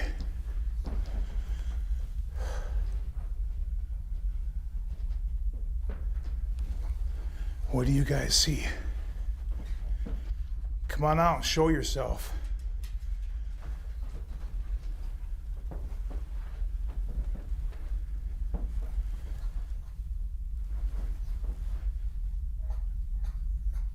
What do you see?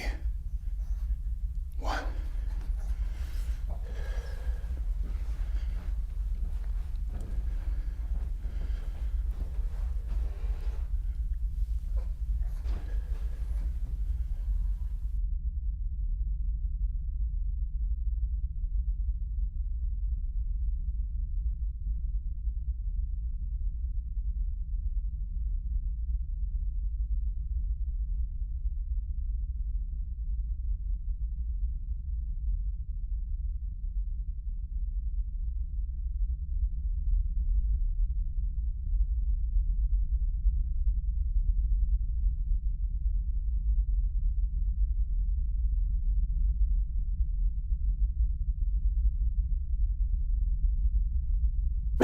What is your name?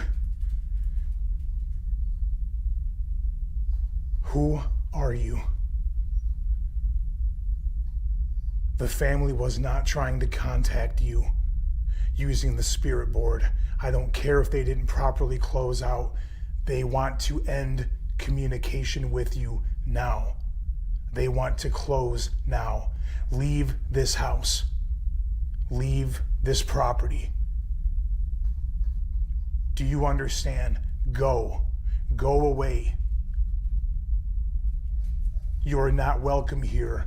Not wanted here. This is it. Leave this house. Quit tormenting that little child, Victor. Quit terrifying Sabina.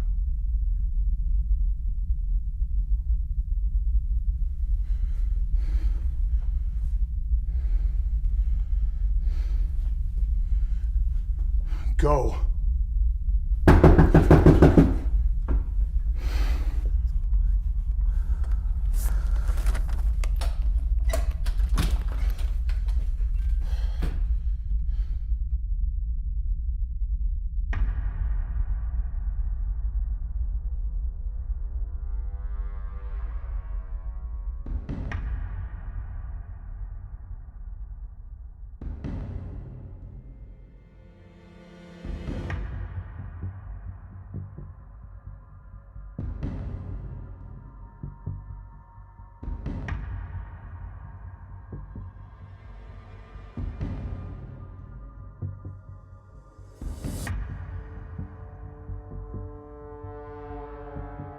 Okay, Steve, you know what happened.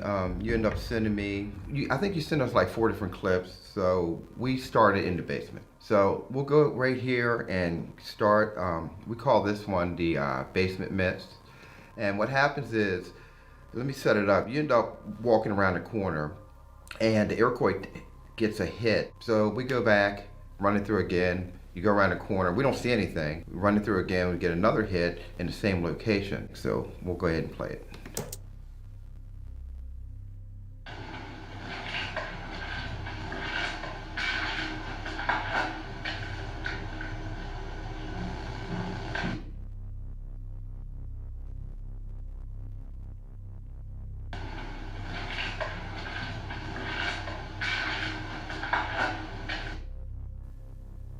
So right there we see this mist, okay? Doesn't look like much to us. So we use our dynamic filtration on it. And when you look, you can actually see, very faintly, see what looks like maybe a female that has sticking her head out. It's hard to see. We thought this was important to put in there because the Iroquois technology has the ability to show some of the most incredible images that the world's ever seen. But it also has the ability to show images that are a little faint. We just want you to know and everybody to know everything that the Iroquois technology hits on is not going to be this, smoking gun of an apparition. So we just want to make sure people understand this is scientific research, but we'll try to bring you the best that we have. The Playmate. This one's pretty interesting. This is the upstairs bedroom. So let's go ahead and play it. Fascinating.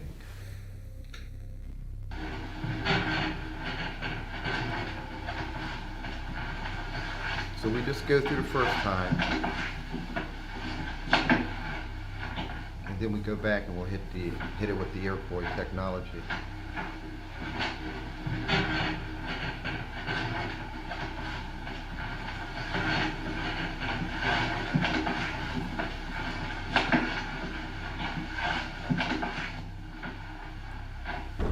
So we're hitting that area. So immediately it doesn't look that bad to us, but you'll see for a second that it's dark there. Now we apply the dynamic filtration, and right there you can see that the face comes out. You got the left eye, the right eye, the nose kind of pointing right here. Our final conclusion is that is a little boy, we think, mixed in with some other people. All right, this guy that we're going to show you, he is with a little boy and he's standing behind the little boy. Entities that stand in front of children are someone who is protective of those children, but human nature always remains the same. Parents, adults stand in front of children. They don't stand behind them. We only see that if we think the adult is somehow manipulating or using the child. This gentleman that we're going to show you is behind the little boy that we just showed you before. And in 14 years of research, that is a problem.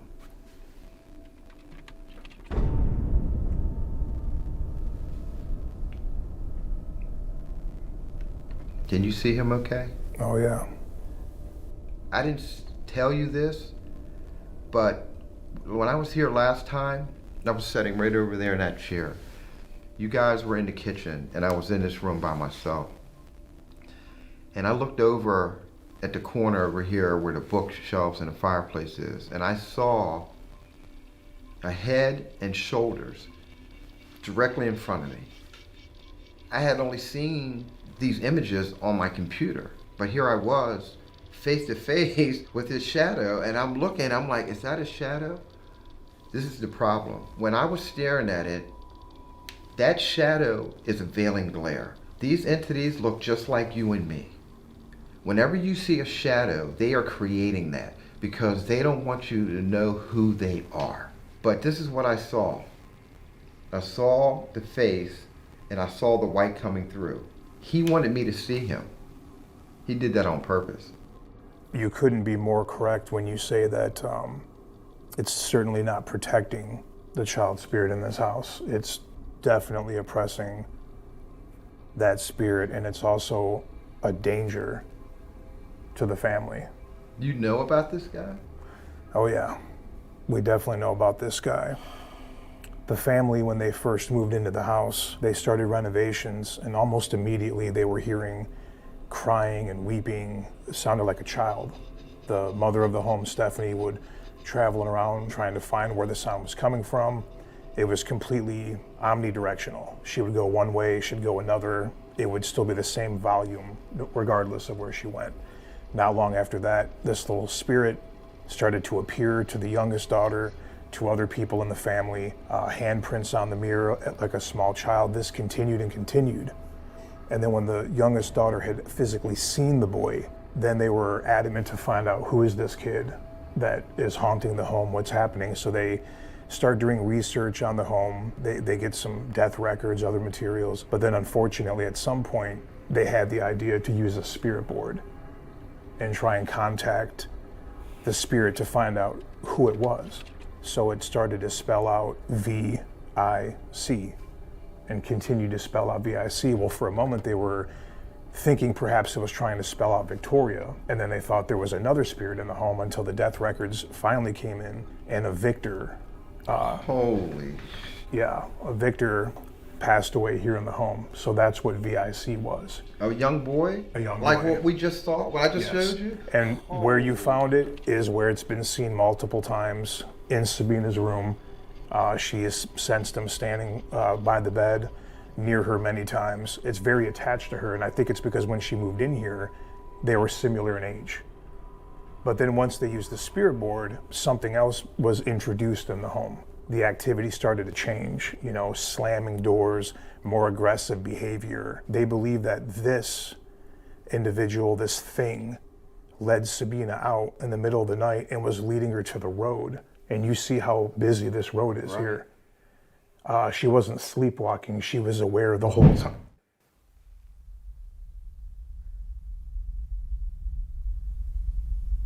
Did that come from up here? Was that on this floor? Give me it. Give me the camera.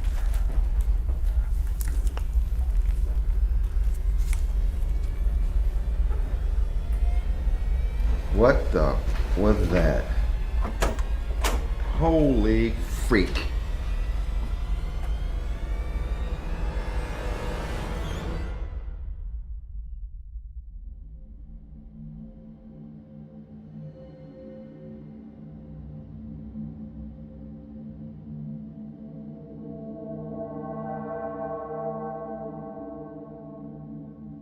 I saw something a couple days ago, you know, when you guys were here, you had just left, that I thought you guys might find interesting. If you want to come this way, I'll show you. You know how you guys left, it was pretty late. And about 5 minutes after you left, I was in here sitting on the chair. I was going to text my mom and tell her I was on my way. I was just sitting here, and I kept hearing something upstairs, and my daughter was asleep on the couch. And so after hearing it for about a minute, I got up and went over there to see if I could hear it better, and I was actually able to record the very end of what I heard, since I had already had my phone in my hand. So I can actually show you what I got on tape if you guys would like to see that. That'd be great. This is actually what I heard. At first I thought I was hearing maybe the printer or something trying to go, but when I got closer, you could hear the very end of that. And for me, So is that the staircase, or? well, at first I thought, oh my gosh, that's the door opening. So that really freaked me out. Took me a few minutes to get up enough courage to actually go up there. And then when I found out the door was closed, so I went to open it, And then I thought it was the floor because the top step is really creaky. The next day, my daughter and I were here, and I let her listen to it, and she said, no, that's Dad's chair in his office. So we went up and I sat in his chair and moved around a little bit, and it is actually his chair that you hear and not the door or the floor. And you're sure of that? Yeah, I mean, I can actually go ahead and just show you what it sounds like, Yeah, and you that'd be guys great. can hear if it sounds like that to you. You want to head up there with her, and I'll stay down here and hear if it sounds the same to me. Sure. All right. And you were recording right here at the bottom of these stairs? Yeah, I was at the bottom of these stairs.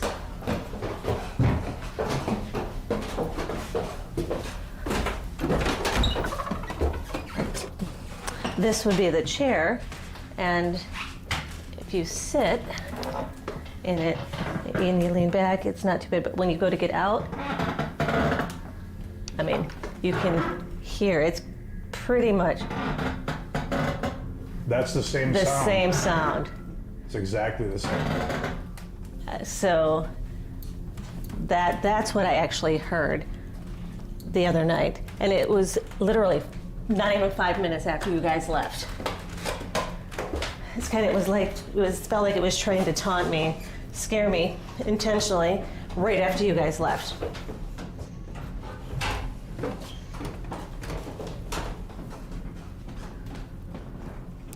So why do you think it would choose that location of the house? I mean, Tom's office. You know, at the time, I really didn't think much of it.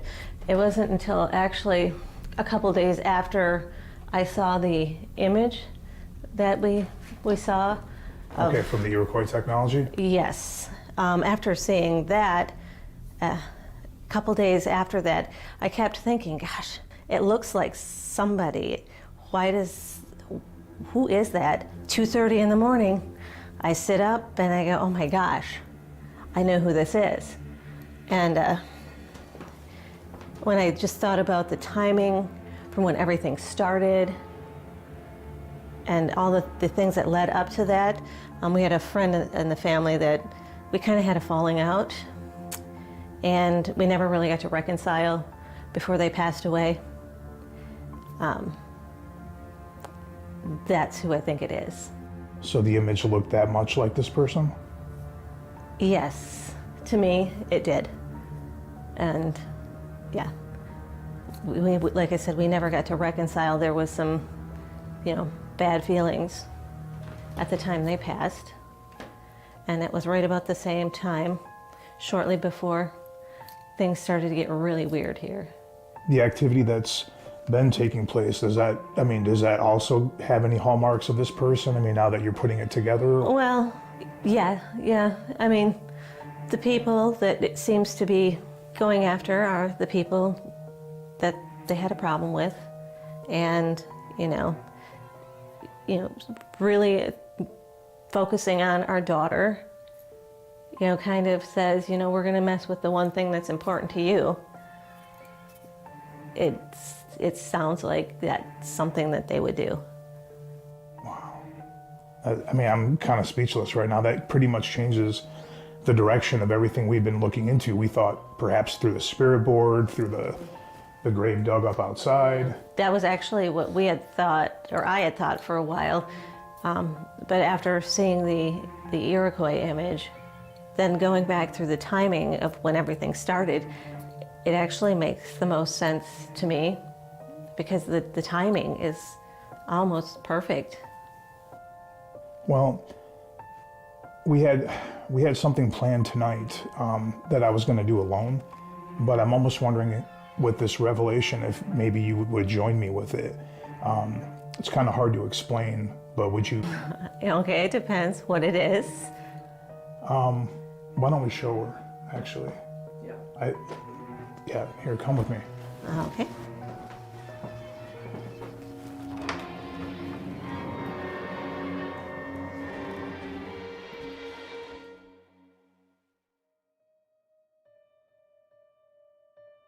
Stephanie, first of all, thanks for agreeing to sit here and do this with me. I had already planned on doing this, but when you revealed the information that you revealed to us tonight, I think you're going to be the key here. Obviously, we don't know the person in which you're speaking about or exactly what the circumstances are, but if you are that sure after seeing that image that it is that person, and perhaps the grievances or the vendetta there match some of the actions in the house, I feel like you're key. So I guess we can go ahead and start with that one there.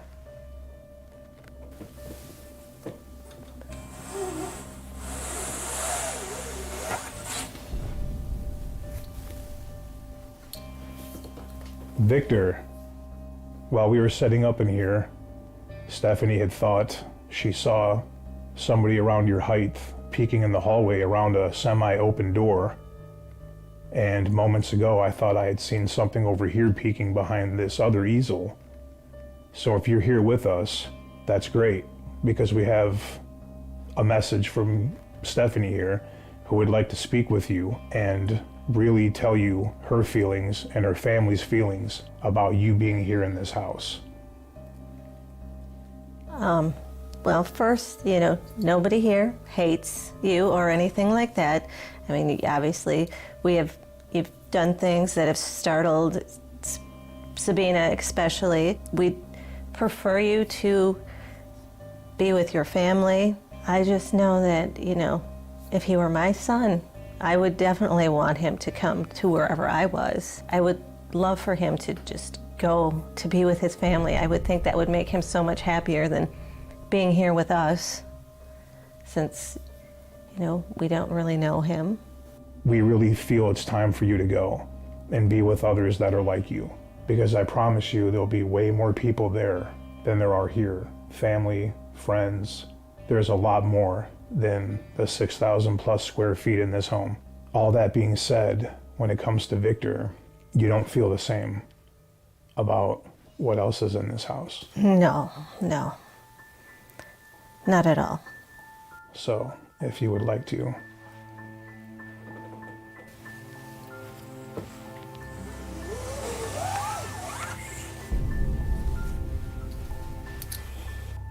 It's disturbing to even look at. Yes, it is. You know, to me, the images, it is disturbing, it's scary, but I can't imagine what you go through, because you know who that looks like to you, and you've basically matched it, you know, identically with photos of said individual with the composite of this. So how does this make you feel? It's disappointing. I don't know. You would think in death you would want to be at peace, and instead you would go somewhere and create unrest for other people and not let yourself find that peace. And it's disappointing that it would choose to use Sabina as the main tool. Sabina is young. She doesn't understand. As a parent, I'm sure, as a parent, you know that, you know, it wouldn't matter what anybody did to you. You could deal with it. But when they start messing with your kids, why would you choose to come and disturb and just be so angry still, instead of going and crossing over and finding peace? Everything is in the past now. We don't hold any grudges, any vengeance. I'm not angry about anything that transpired. Sometimes people say things and do things that they regret later. Sometimes, you know, you don't get the chance to say, I'm sorry. And you hope that they, in their last moments, forgave you. And it doesn't feel like that happened. You know, to think that something would take my child and possibly harm them like that, I can't imagine somebody being that angry. I think we both know that whatever else is in this house is always watching. It always is aware. Would you care to try to maybe address the room, if you will, and really let it know how you feel and where you stand. Okay, well, I guess the first thing that you need to know is we don't harbor any ill will. Things happen, people say things, people do things. We don't have any animosity, any ill will, or anything, even for the things that have happened since then. You're angry, I get it, and you need to go. You need to go cross over, you need to go find peace. You need to leave the family alone. You can't stay here. Sabina deserves better, we deserve better, and you deserve better. So you just need to go. Listening to what you just said, it seems that you're very adamant about this, which you should be. And I know that there's some anger there, but I also hear that there's forgiveness there. Well, it's not so much, it's anger, but it's not anger. It scares the heck out of Sabina. You know, I just want her to be able to go to sleep in her room and not have to be scared about where she's going to end up by morning. I mean, that's not fair to her. And so it's not so much anger, it's just fear for my child. For anybody watching this out there that is skeptical of the paranormal, of ghosts being real, what would you say to them? That was me. I was the skeptic. When you experience it, it's a whole different ball game. So where do we go from here? We're going to be out of this house tonight. Mm-hmm. We've been here for weeks, you know, with the preliminary investigation and all the nights of investigating. How do you feel knowing that we're going to leave and you guys are going to, you know, come back to the house? You know, that's a little apprehensive. I know Sabina's not super excited. You know, after seeing that, you know, just the image alone for her was enough to terrify her. But, you know, hopefully they've reflected and said, you know, maybe it is my time to go. That's what our hope is. Well, we're always one phone call away. I guess in closing, for anybody out there that is dealing with something like you guys are dealing with, what word of advice would you give to an individual or a family living with a haunting? When you've got something like this, my best advice is try to find somebody to help you get rid of it, because it doesn't get better. Ignoring it doesn't make it go away. Pretending it's not there doesn't make it go away. Find somebody that will help you make it go away.